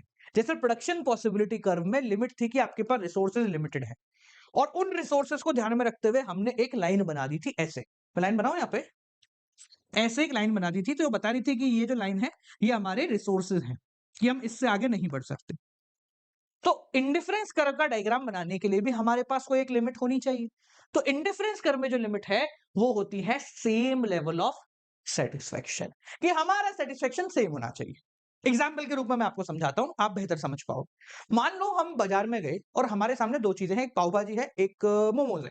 ठीक है, तो मैं एक प्लेट पाव भाजी खाऊं और 6 प्लेट मोमोज खाऊं, मेरे को बहुत अच्छा लगेगा, मैं खुशी खुशी घर जाऊंगा कि मैंने सब खा ली, क्योंकि मुझे मोमो ज्यादा पसंद है। या फिर मैं 3 प्लेट पाव भाजी खाऊं और 2 प्लेट मोमोज खाऊं, तो भी मैं खुशी खुशी जाऊंगा। दोनों केसेस में मेरा पेट भरा रहेगा, किसी भी केस में ज्यादा नहीं भरेगा, किसी भी केस में कम नहीं भरेगा। यानी कि आइदर आई प्रेफर 1 एंड 6 और 3 एंड 2, इन दोनों केसेस में मेरा पेट पूरी तरीके से भर गया।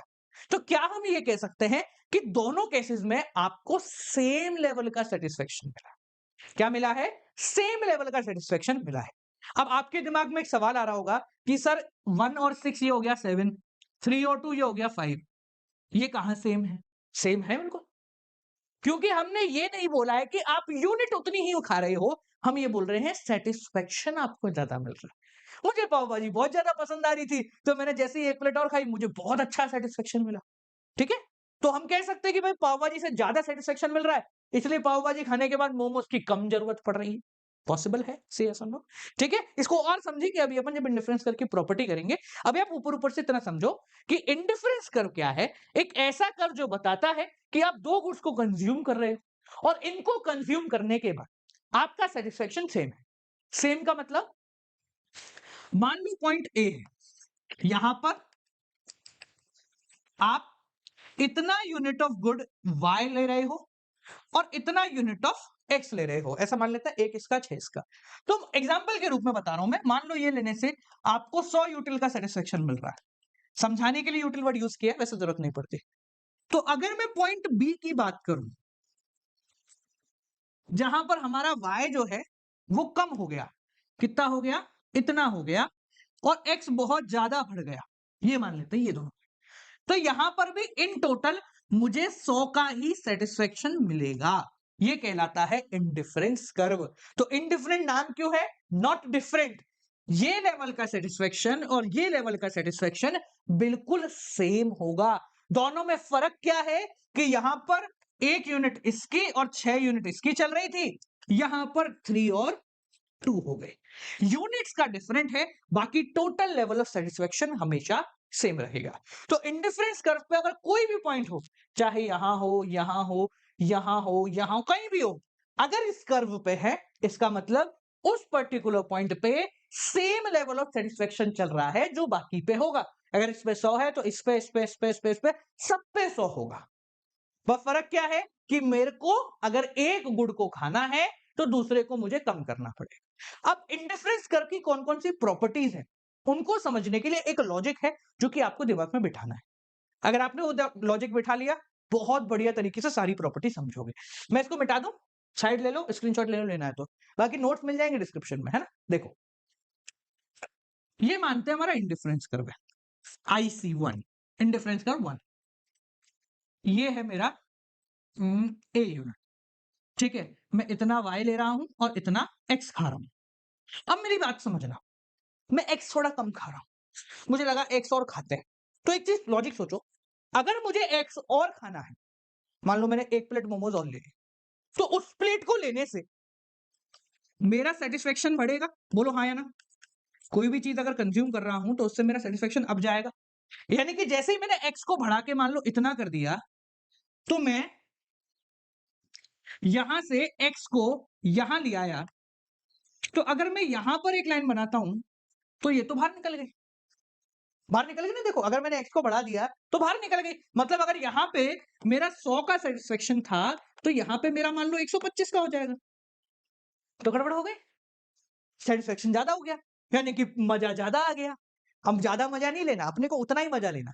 तो उतना ही मजा लेने के लिए मैं क्या करूंगा, y के यूनिट को कम कर दूंगा। क्या कर दूंगा? y के यूनिट को कम कर दूंगा। It is as good as opportunity cost. जैसे हम अपॉर्चुनिटी कॉस्ट में करते हैं ना, कि अगर मुझे एक और चीज को प्रोडक्शन करना है तो मुझे दूसरे का प्रोडक्शन कम करना पड़ेगा, क्योंकि मेरी जेब में पैसा उतना ही है। इसी प्रकार से अगर मुझे एक और यूनिट ऑफ x लेना है तो मुझे y को कम करना पड़ेगा, क्योंकि मेरा पेट लिमिटेड है, मेरे को उतना ही खाना है। तो अगर मैंने चावल ज्यादा खा लिया तो रोटी कम खानी पड़ेगी। ठीक है, दो वजह से, एक तो मेरा पेट लिमिटेड है और दूसरा ये है कि सेटिस्फेक्शन भी तो नाम की चीज है ना। ठीक है, तो यहीं से एक प्रॉपर्टी बनाते हैं जिसको हम बोलते हैं आईसी स्लोप्स नेगेटिवली। जो मैंने अभी बोला वो आईसी स्लोप्स नेगेटिवली का ही पार्ट है। अब ये नेगेटिवली वर्ड का मतलब समझो, क्योंकि क्या होता है, ज्यादातर टीचर आपको नेगेटिवली वर्ड नहीं समझाते क्या होता है, वो बस आपको स्लोप्स का बता देते हैं। नेगेटिवली का मतलब क्या है? गिरता हुआ। इंडिफरेंस कर्व हमेशा गिरेगा, ये उठेगा नहीं, गिरेगा ही गिरेगा। क्यों गिरेगा? क्योंकि अगर मुझे एक चीज यानी कि x का कंजम्पशन बढ़ाना है, यहां तक लाना है, तो मुझे y के कंजम्पशन को जबरदस्ती कम करना पड़ेगा, क्योंकि मेरे पेट में उतनी ही जगह है, ज्यादा जबरदस्ती ठूसना नहीं है। ठीक है, तो नेगेटिव क्यों है? क्योंकि गुड y को सेक्रीफाइस किया जा रहा है, कम करा जा रहा है, ताकि मैं गुड x को क्या कर सकूं, बढ़ा सकूं, इंक्रीज कर सकूं। समझ में आ गया? जब हम पीपीसी में ये बात कर रहे थे तो हमने वहां पीपीसी के इस पॉइंट को बोला था MRT, marginal rate of transformation. अब जब इंडिफरेंस कर्व कर रहे हैं तो हम कोई सामान बना तो नहीं रहे, तो ट्रांसफॉर्मेशन तो नहीं होगा, बस हम एक की जगह दूसरा खा रहे हैं। तो यहां पर उसका नाम बदल के हो जाएगा एम आर एस। एस का मतलब सब्सटीट्यूशन, यानी कि मैं सब्सटीट्यूट कर रहा हूं। जैसे क्रिकेट में होता है ना कि भाई एक प्लेयर को लग गया तो उसकी जगह दूसरा आ गया फील्डिंग करने के लिए, यानी कि उसकी जगह दूसरे को बुला लिया। सिमिलरली कंजम्पशन में हम x को और ले रहे हैं, y को कम कर रहे हैं, तो y की एक प्लेट पाव भाजी छोड़कर मैं मोमोज पे शिफ्ट हो रहा हूं। ये क्या हो गया? सब्सटीट्यूशन हो गया। और इसका कैसे लिखते हैं? इसको भी वैसे ही लिखते हैं जैसे हमने एमआरटी को लिखा था, del y by del x negative. Del, ये इसका मतलब क्या होता है? डेल, डेल्टा, क्या बोलते हैं इसको? डेल्टा। डेल्टा मतलब चेंज इन। तो अगर मैं इसको पढ़ूं तो क्या पढ़ूंगा? मैं इसको पढ़ूंगा change in y upon change in x, और इसके आगे माइनस लगा हुआ है। इस माइनस का लॉजिक क्या है? कोई बताएगा क्या है लॉजिक? लॉजिक बड़ा सिंपल है कि y को कम करेंगे, x को बढ़ाएंगे। सर एक बात बताओ, हम उल्टा क्यों नहीं चलते? x को कम करते हैं, y को बढ़ाते हैं, तो भी तो वही प्रोसेस चल रहा होगा।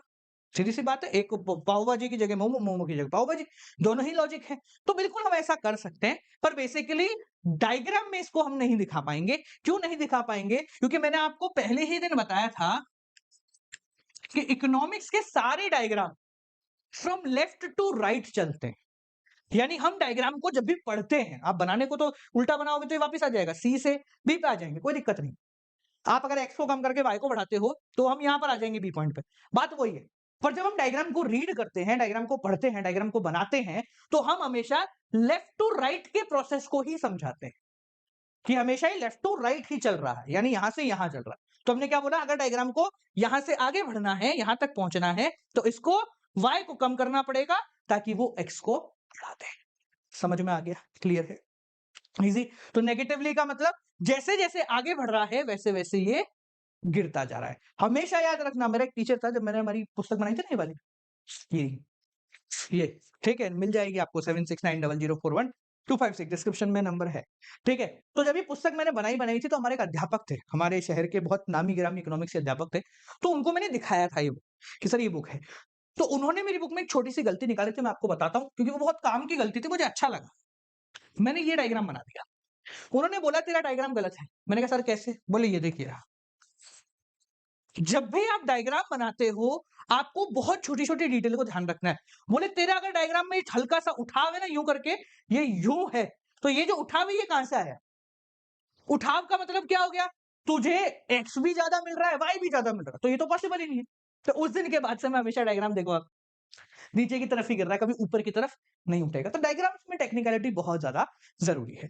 पहला पॉइंट समझ गए, MRS, marginal rate of substitution.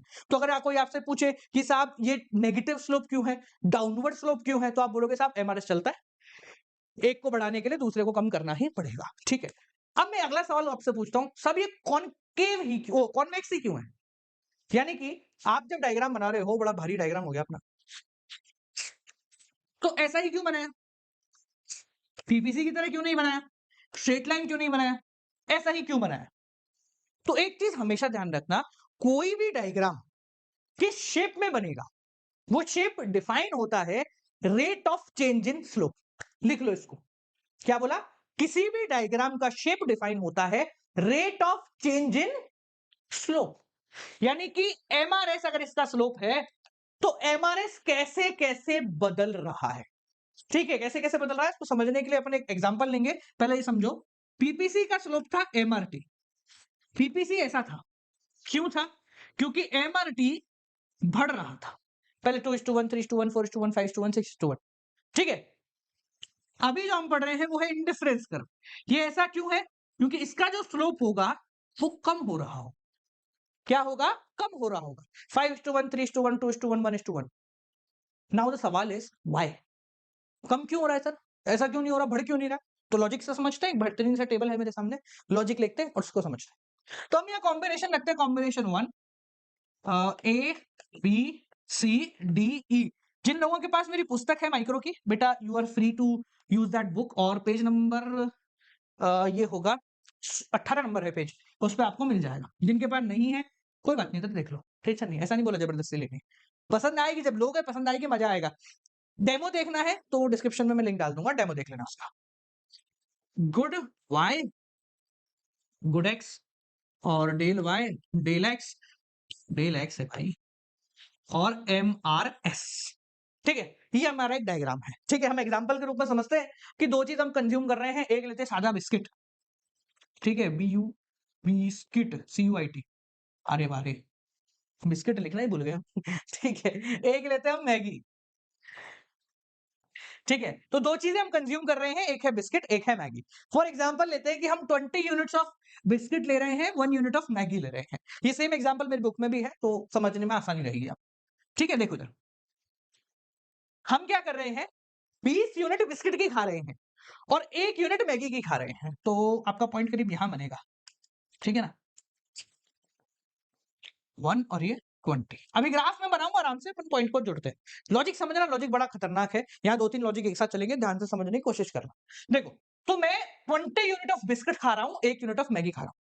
मुझे एक छोटे से सवाल का जवाब दो, जिस चीज को मैं ज्यादा खा रहा हूँ उससे मिलने वाला सेटिस्फेक्शन क्या होगा? कम होगा, ज्यादा होगा? बड़ा बेहतरीन सवाल है। जिस चीज को मैं लगातार कंज्यूम कर रहा हूं उससे मिलने वाला सेटिस्फेक्शन कम होगा, ज्यादा होगा? देखो एक चीज ध्यान रखना, हम पानी बहुत ज्यादा पीते हैं तो पानी से हमें ज्यादा सेटिस्फेक्शन नहीं मिलता।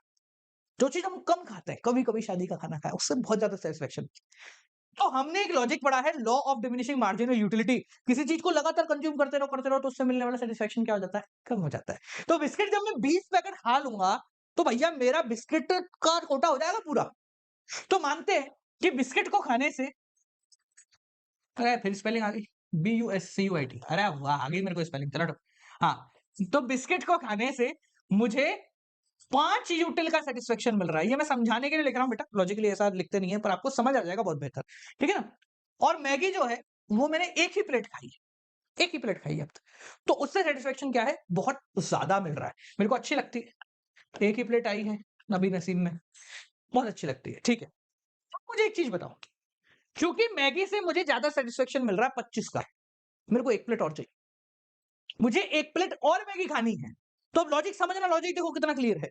मैं जैसे ही एक प्लेट और मैगी खाऊंगा, 2 कर दी मैंने, मैगी से कितना सेटिस्फेक्शन मिल रहा है, 25। तो जैसे ही मैंने मैगी में +1 करा, मेरे ग्राफ पे 25 का सेटिस्फेक्शन क्या हो गया, बढ़ गया।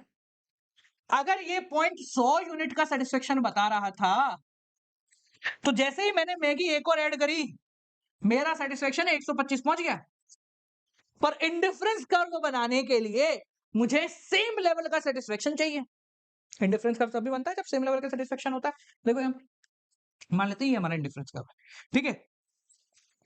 तो जैसे ही मैंने एक और यूनिट खाया, एक और मैगी लिया, तो मैगी से 25 का सेटिस्फेक्शन मिल रहा था मुझे, तो जबरदस्ती में एक और लेते ही मैं यहां पर पहुंच गया 125 में।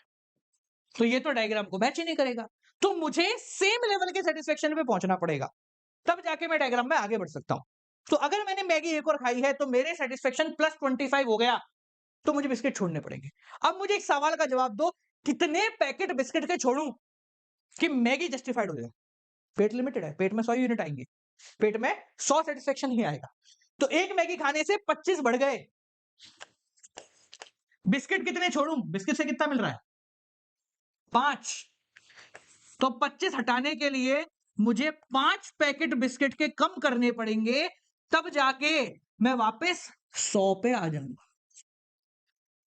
5 पैकेट मुझे बिस्किट के वापस कम करने पड़ेंगे, तब जाके मैं 100 पे आऊंगा, क्योंकि बिस्किट से मिल रहा है 5 का सेटिस्फेक्शन, मैगी से मिल रहा है 25।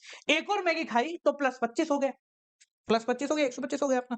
अब मुझे तो 100 तक रहना था, तो मुझे जबरदस्ती 5 बिस्किट के पैकेट छोड़ने पड़ेंगे।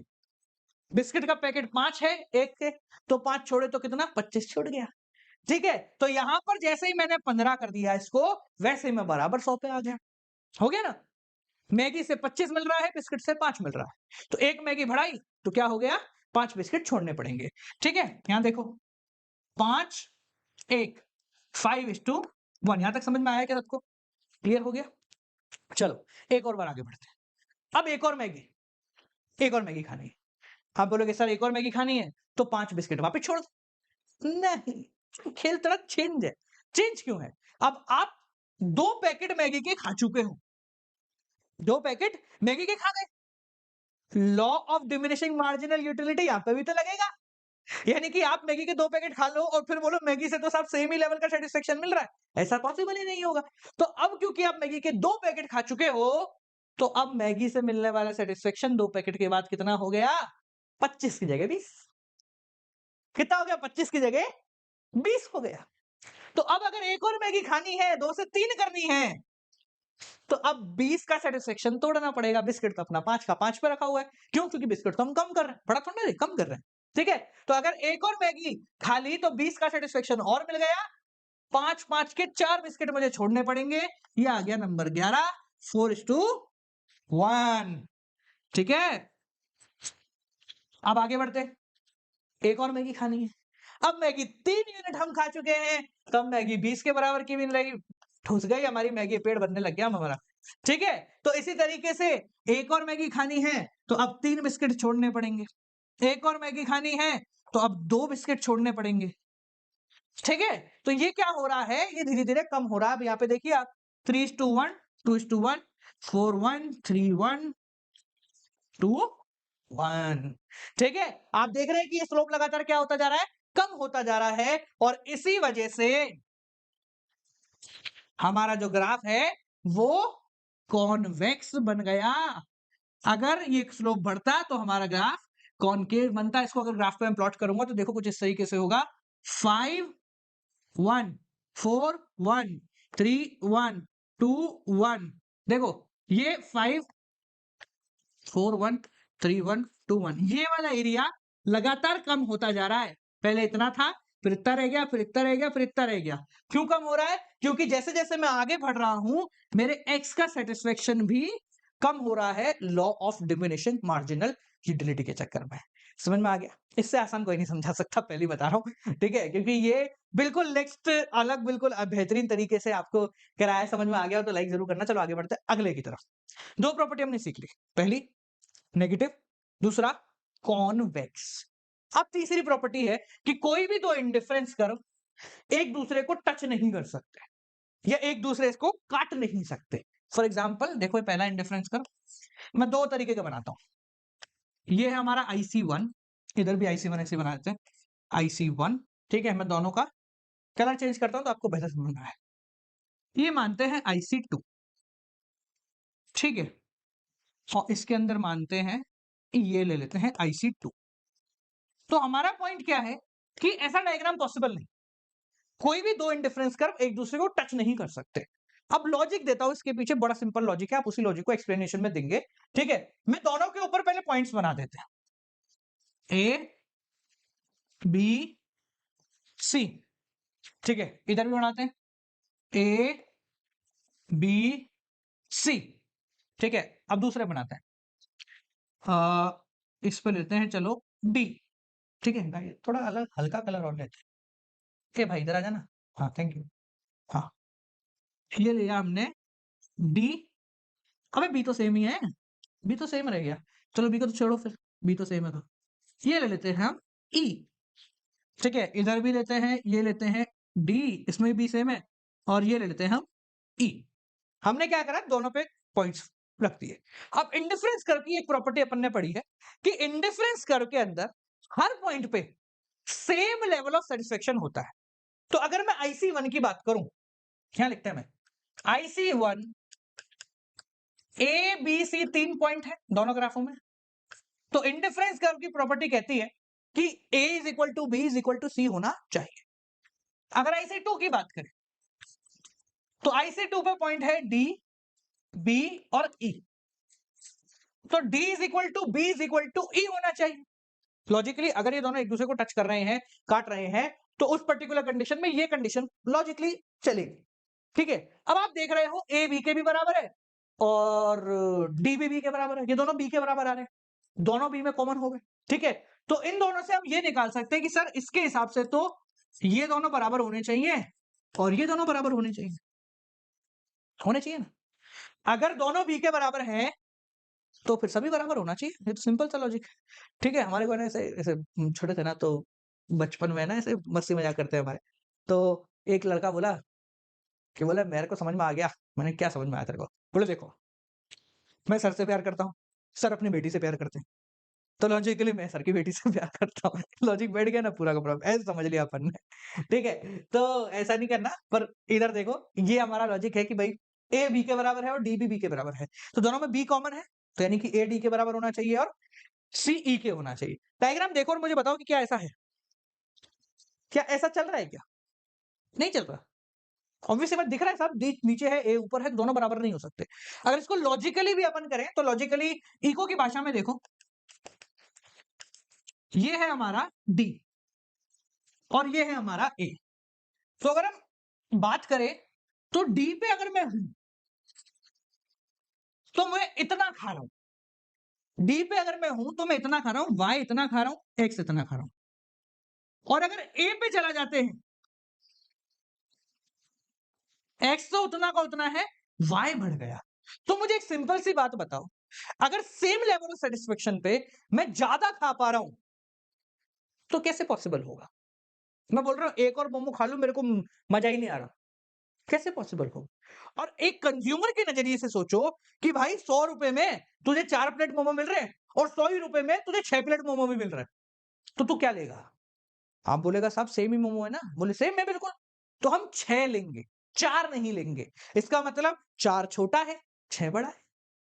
भाई 4 को छोड़ के अगर मैं 6 ले रहा हूं तो 4 छोटा है, 6 बड़ा है, तो यानी कि 4 और 6 बराबर नहीं हुए। सिमिलरली ए और डी में ए बड़ा दिख रहा है, डी छोटा है, तो कंज्यूमर ज्यादा की तरफ भागेगा, ए की तरफ हमेशा भागेगा।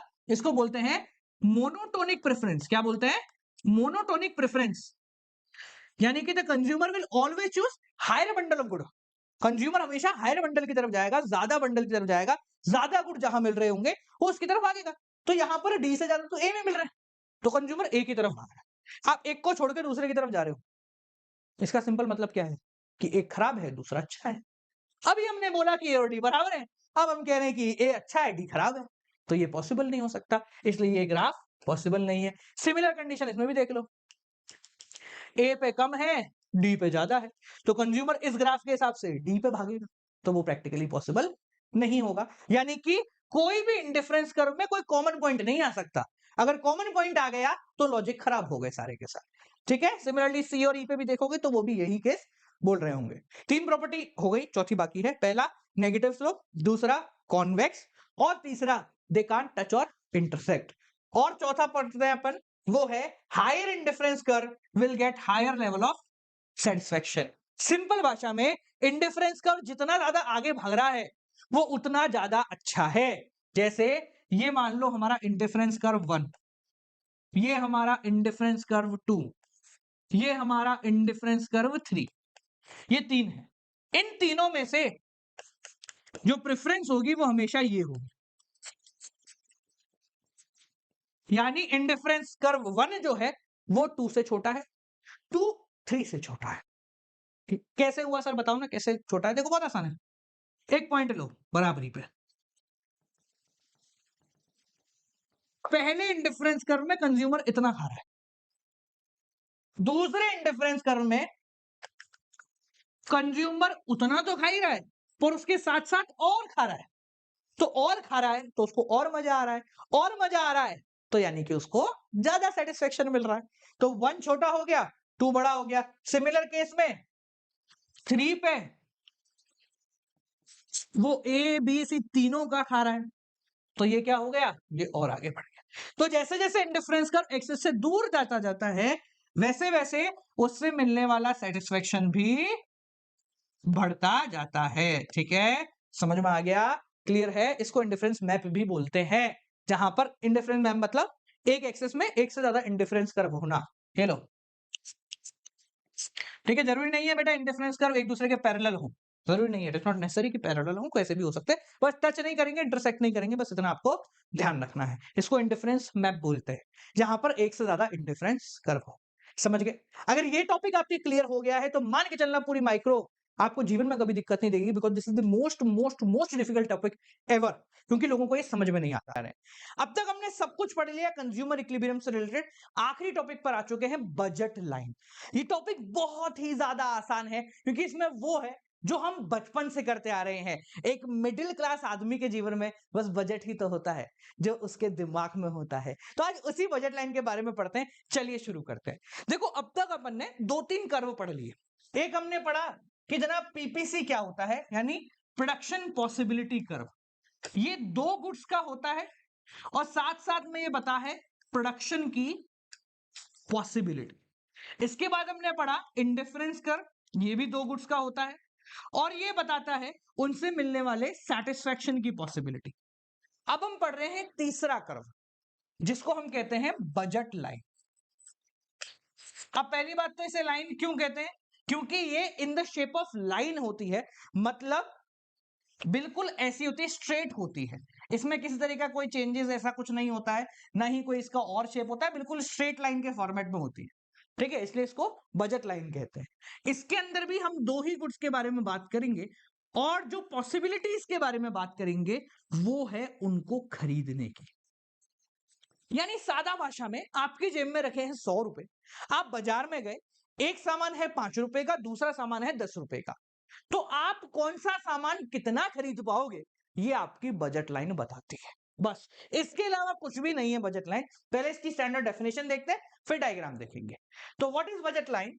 It is a line which represents the alternative combination, अलग अलग कॉम्बिनेशन किस चीज के, of two goods, of purchase of two good. मेरे भाई of purchase of two good with the given money income, यानी आपकी जेब में जितना पैसा है उससे आप कितनी कितनी क्वांटिटी में दो गुड खरीद सकते हैं, वो बजट लाइन बताती है। एग्जाम्पल के रूप में हम मानते हैं कि हम घर से लेके निकले 100 रुपए।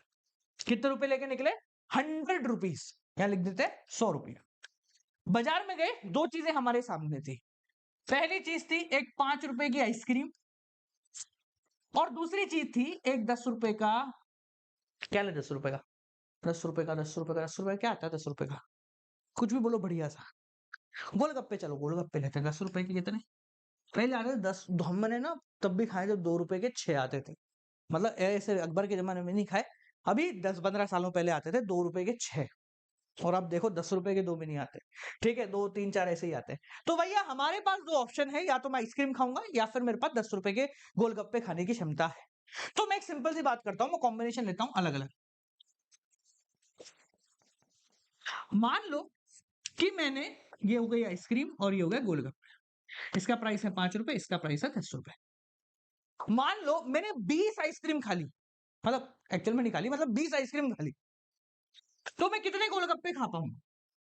आप बोलोगे सर 5 रुपए की आइसक्रीम है, अगर आपने 20 आइसक्रीम खा ली तो आपके पूरे 100 रुपए खर्च हो गए, एक भी रुपया नहीं बचा। तो आप गोलगप्पे बिल्कुल भी नहीं खा पाओ। मेरे को गोलगप्पे खाने हैं। तो मान लो मैंने 18 आइसक्रीम खाई, तो मैं कितने गोलगप्पे खा पाऊंगा? आप बोलोगे सर एक गोलगप्पे की प्लेट खा पाओगे, क्योंकि 18 आइसक्रीम इज इक्वल टू 90 रुपए। एक आइसक्रीम अगर 5 रुपए की है तो 18 आइसक्रीम 90 रुपए की होगी, तो आप कितने गोलगप्पे खा पाओगे? सर एक प्लेट। मान लो मैं 16 आइसक्रीम खा रहा हूं, तो मैं 2 प्लेट गोलगप्पे खा सकता हूं। मैं अगर 14 आइसक्रीम खा रहा हूं तो मैं 3 प्लेट गोलगप्पे खा सकता हूं।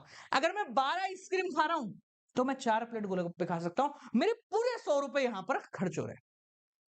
अब यहां पर ध्यान रखने वाली बात क्या है कि point A B C D E, इन पांचों पॉइंट के ऊपर मेरा जो बजट है वो पूरी तरीके से यूटिलाइज हो रहा है। अगर इन पांचों पॉइंट को और आगे आने वाले सभी पॉइंट को मैं एक लाइन में प्लॉट करूं तो ये कुछ इस तरीके से बन रहा हो। जब इस लाइन को हम जोड़ेंगे, थोड़ा सा क्लियर कर देते हैं अपन इसको, थोड़ा अजीब ना लगे इसलिए, है ना। जब इस लाइन को हम जोड़ेंगे इन सभी पॉइंट पे आने वाली को, तो आपका जो कर्व बनेगा वो कुछ इस प्रकार से बनेगा, जो बताएगा कि ये आपका बजट है। अब इस लाइन पे आने वाले सभी पॉइंट, चाहे वो ए हो, चाहे वो बी हो, सी हो, डी हो, ई हो, इवन दो एफ हो या कोई और पॉइंट हो, हर एक पॉइंट पे हमारे पूरे 100 रुपए खर्च हो गए। हर एक पॉइंट पे हमारे पूरे 100 रुपए क्या हो गए बेटा? खर्च हो गए। तो ये जो बजट लाइन है ये क्या बता रही है? ये हमारी बजट बता रही है, ये हमारी औकात बता रही है कि हम कितना क्षमता में खरीद सकते हैं, और ये कहलाती है इसकी इक्वेशन। अब इक्वेशन से डरने की बिल्कुल जरूरत नहीं है, बिल्कुल जरूरत नहीं। ऐसा sir M equal to P X Q X plus P Y Q Y, sir मतलब क्या है? बहुत आसान है।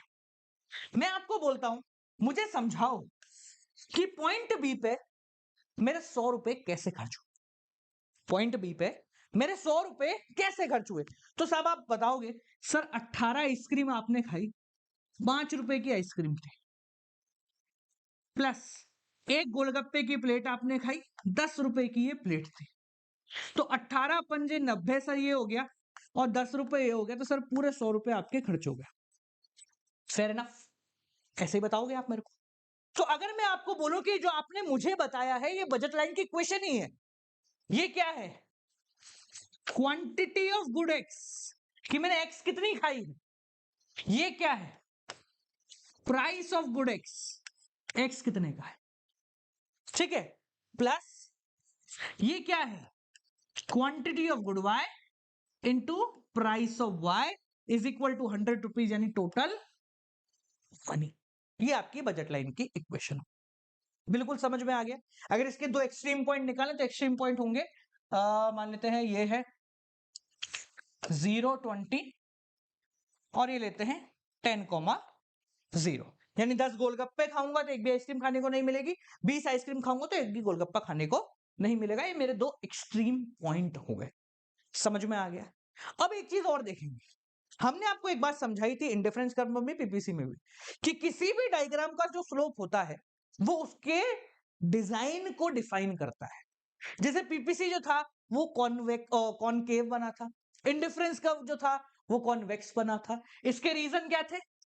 अगर मैं पीपीसी के रीजन के बारे में बात करूं तो पीपीसी हमारा कॉनकेव था। कैसा था? कॉनकेव। क्यों था कॉनकेव? क्योंकि उसका जो स्लोप होता है एमआरटी वो लगातार बढ़ रहा था। इंडिफरेंस कर्व की बात करें तो वो कॉन्वेक्स था, क्योंकि उसका जो स्लोप है एमआरएस वो लगातार कम हो रहा था। क्या हो रहा था? कम हो रहा था। अब यहां पर ध्यान रखने वाली बात यह है कि ये जो स्लोप है बस यही इसका डिजाइन बता रहे हैं। उसी प्रकार से अगर बजट लाइन के बारे में बात करें तो बजट लाइन बिल्कुल स्ट्रेट लाइन बनती है, क्योंकि इसका स्लोप ना तो बढ़ता है ना कम होता है, कांस्टेंट रहता है, हमेशा कांस्टेंट रहता है। विश्वास नहीं होता? देखो, तुम्ही ने बताया ये कांस्टेंट रहता है, मैं नहीं बता रहा हूं, हमेशा कांस्टेंट रहता है। देखो अभी क्या कर रहे हैं अपन, स्लोप क्या होता है? चेंजेस। ठीक है, इसको ले लेते हैं हम y, इसको ले लेते हैं x। ठीक है, तो इसका जो स्लोप है वो होता है px upon py, price of x upon price of y। तो यहां पर x का प्राइस हमेशा 10 रुपए रहेगा गोलगप्पे का, और y का प्राइस यानी कि आइसक्रीम का प्राइस हमेशा 5 ही रहेगा। तो इसकी स्लोप हमेशा 2:1 रहेगा। यानी कि आपको 2 आइसक्रीम छोड़नी पड़ेगी एक गोलगप्पा खाने के लिए, चाहे यहां छोड़ रहे हो या यहां छोड़ रहे हो, क्योंकि प्राइस आइसक्रीम का 5 रुपए है और गोलगप्पे का प्राइस 10 रुपए है। फिक्स हो गया। समझ में आ गया? तो बजट लाइन के अगर हम कुछ अजम्पशंस की बात करें तो वो बेसिक होंगे कि भाई तुम्हारा मनी इनकम उतनी रहनी चाहिए, प्राइस उतना रहना चाहिए, कंज्यूमर रेशनल होना चाहिए, बेसिक अजम्पशंस। ठीक है, अब इसके कुछ पॉइंट्स के बारे में बात करते हैं कि बजट लाइन पर अलग अलग पॉइंट क्या बता रहे हैं। देखो, ये आपकी हो गई बजट लाइन ए बी। तो अगर इस लाइन पे कोई भी पॉइंट है तो वो क्या बताएगा कि आपके पूरे 100 रुपए यूज हो गए। अगर इस लाइन पे कोई भी पॉइंट है तो वो क्या बताएगा? आपके पूरे 100 रुपए खर्च हो गए हैं, यानी कि complete and fully utilization of resources. पर अगर कोई पॉइंट यहां है तो वो क्या बता रहा है? वो बता रहा है कि आपके पास थे तो 100 रुपए, पर आपने खर्च अभी 40 ही करे हैं, या 50 ही करे हैं, या 60 ही करे हैं, यानी कि अंडर यूटिलाइजेशन ऑफ रिसोर्सेस। समझ में आ गया? अगर कोई पॉइंट यहां है एफ, तो वो क्या बता रहा है? जेब में 100 रुपए रख के तू 250 का सामान खरीदने की कोशिश कर रहा है। ये क्या बता रहा है? जेब में 100 रुपए रख के तू 250 का सामान खरीदने की कोशिश कर रहा है, यानी कि non attainable region, non feasible region. अब मेरी बात को एक बार ध्यान से समझना। बजट लाइन को पहले अपन मन में समझते हैं होता क्या है, ताकि जब इसके चेंजेस के बारे में पढ़ रहे हैं ना तो हमें क्लियर हो जाए कि अच्छा अच्छा इसका मतलब ये होता है। देखो, अगर मैं आपको बोलूं व्हाट इज बजट लाइन, तो आप क्या बोलोगे? सर एक सिंपल सी लाइन है जो ये बता रही है कि हमारी जेब में जो पैसा है उससे हम 2 गुड, गुड एक्स और गुड वाई कितना कितना खरीद सकते हैं, बस। इसके अलावा ज्यादा कुछ नहीं। ये एक लाइन है जो हमें बता रही है कि हमारी जेब में जो पैसा पड़ा है उससे हम कितना गुड एक्स और कितना गुड वाई खरीद सकते हैं, दैट्स ऑल। अब अगर मैं आपको बोलूं कि ये बताओ ये लाइन कब बढ़ सकती है, कब कम हो सकती है, ये आपकी औकात की लाइन है, ये आपकी लिमिट की लाइन है कि भैया मेरी क्षमता इतनी है, मेरी जेब में पैसे इतने हैं। तो मैं एक सवाल पूछ रहा हूं कि कब इस लाइन में बदलाव आ सकता है? तो इस लाइन में 2 वजह से बदलाव आ सकता है।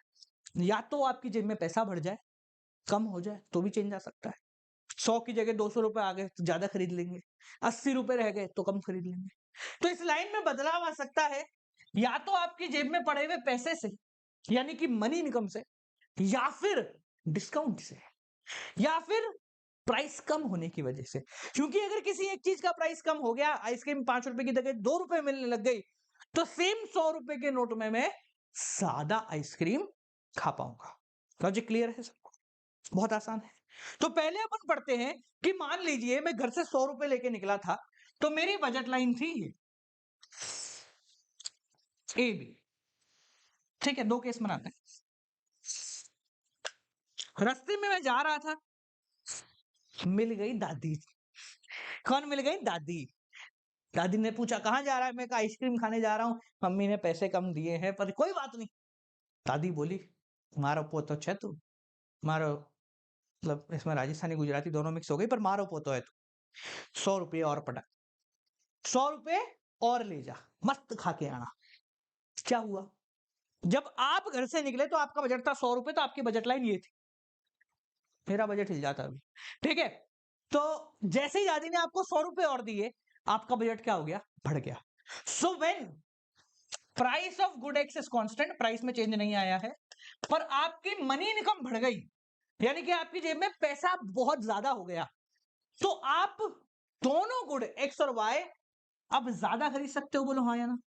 तो आपकी औकात क्या हो गई? बढ़ गई क्या? थोड़ा और चौड़ में चलोगे क्या? थोड़ा मजे में चलोगे क्या? पैसा ज्यादा आ गया तुम्हारे पास।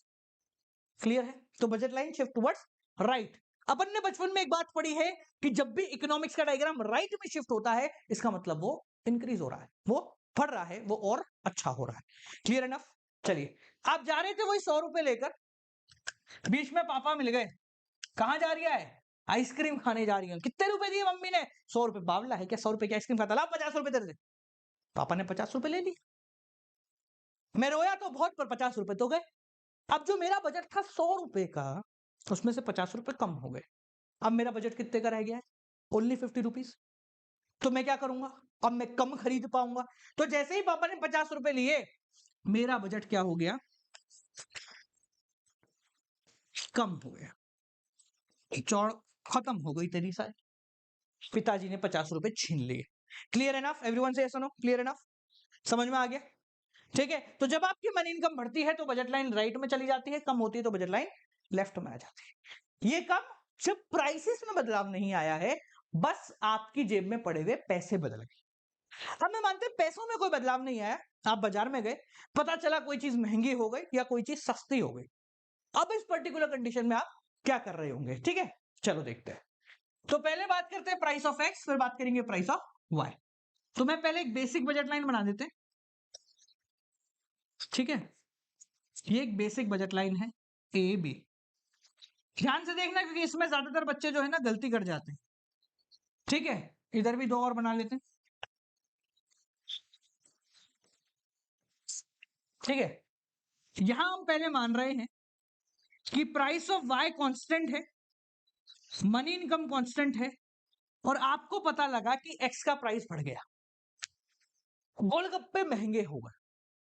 तो मुझे सिंपली बताओ कि अगर कोई सामान महंगा हो जाएगा तो मैं उसको ज्यादा खरीद पाऊंगा या कम खरीद पाऊंगा? कोई सामान अगर महंगा हो गया तो मैं उसको ज्यादा खरीदूंगा, कम खरीदूंगा?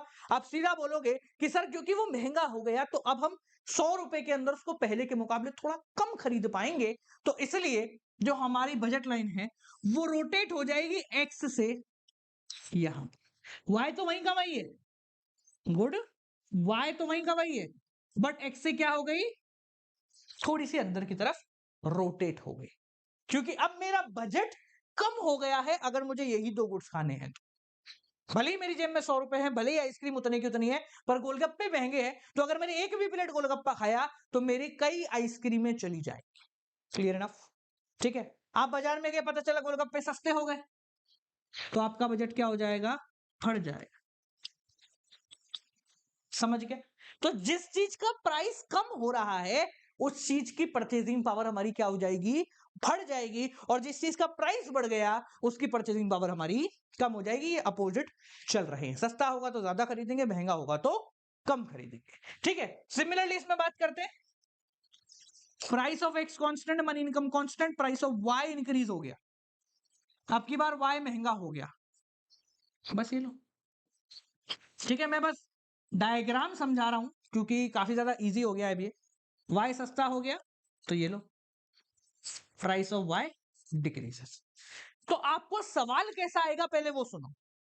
अगर आपको बोला जाए बजट लाइन कब शिफ्ट होती है, शिफ्टिंग का मतलब होता है पूरी सरक जाना, तो बजट लाइन शिफ्ट होती है जब आपका मनी इनकम में बदलाव आता है।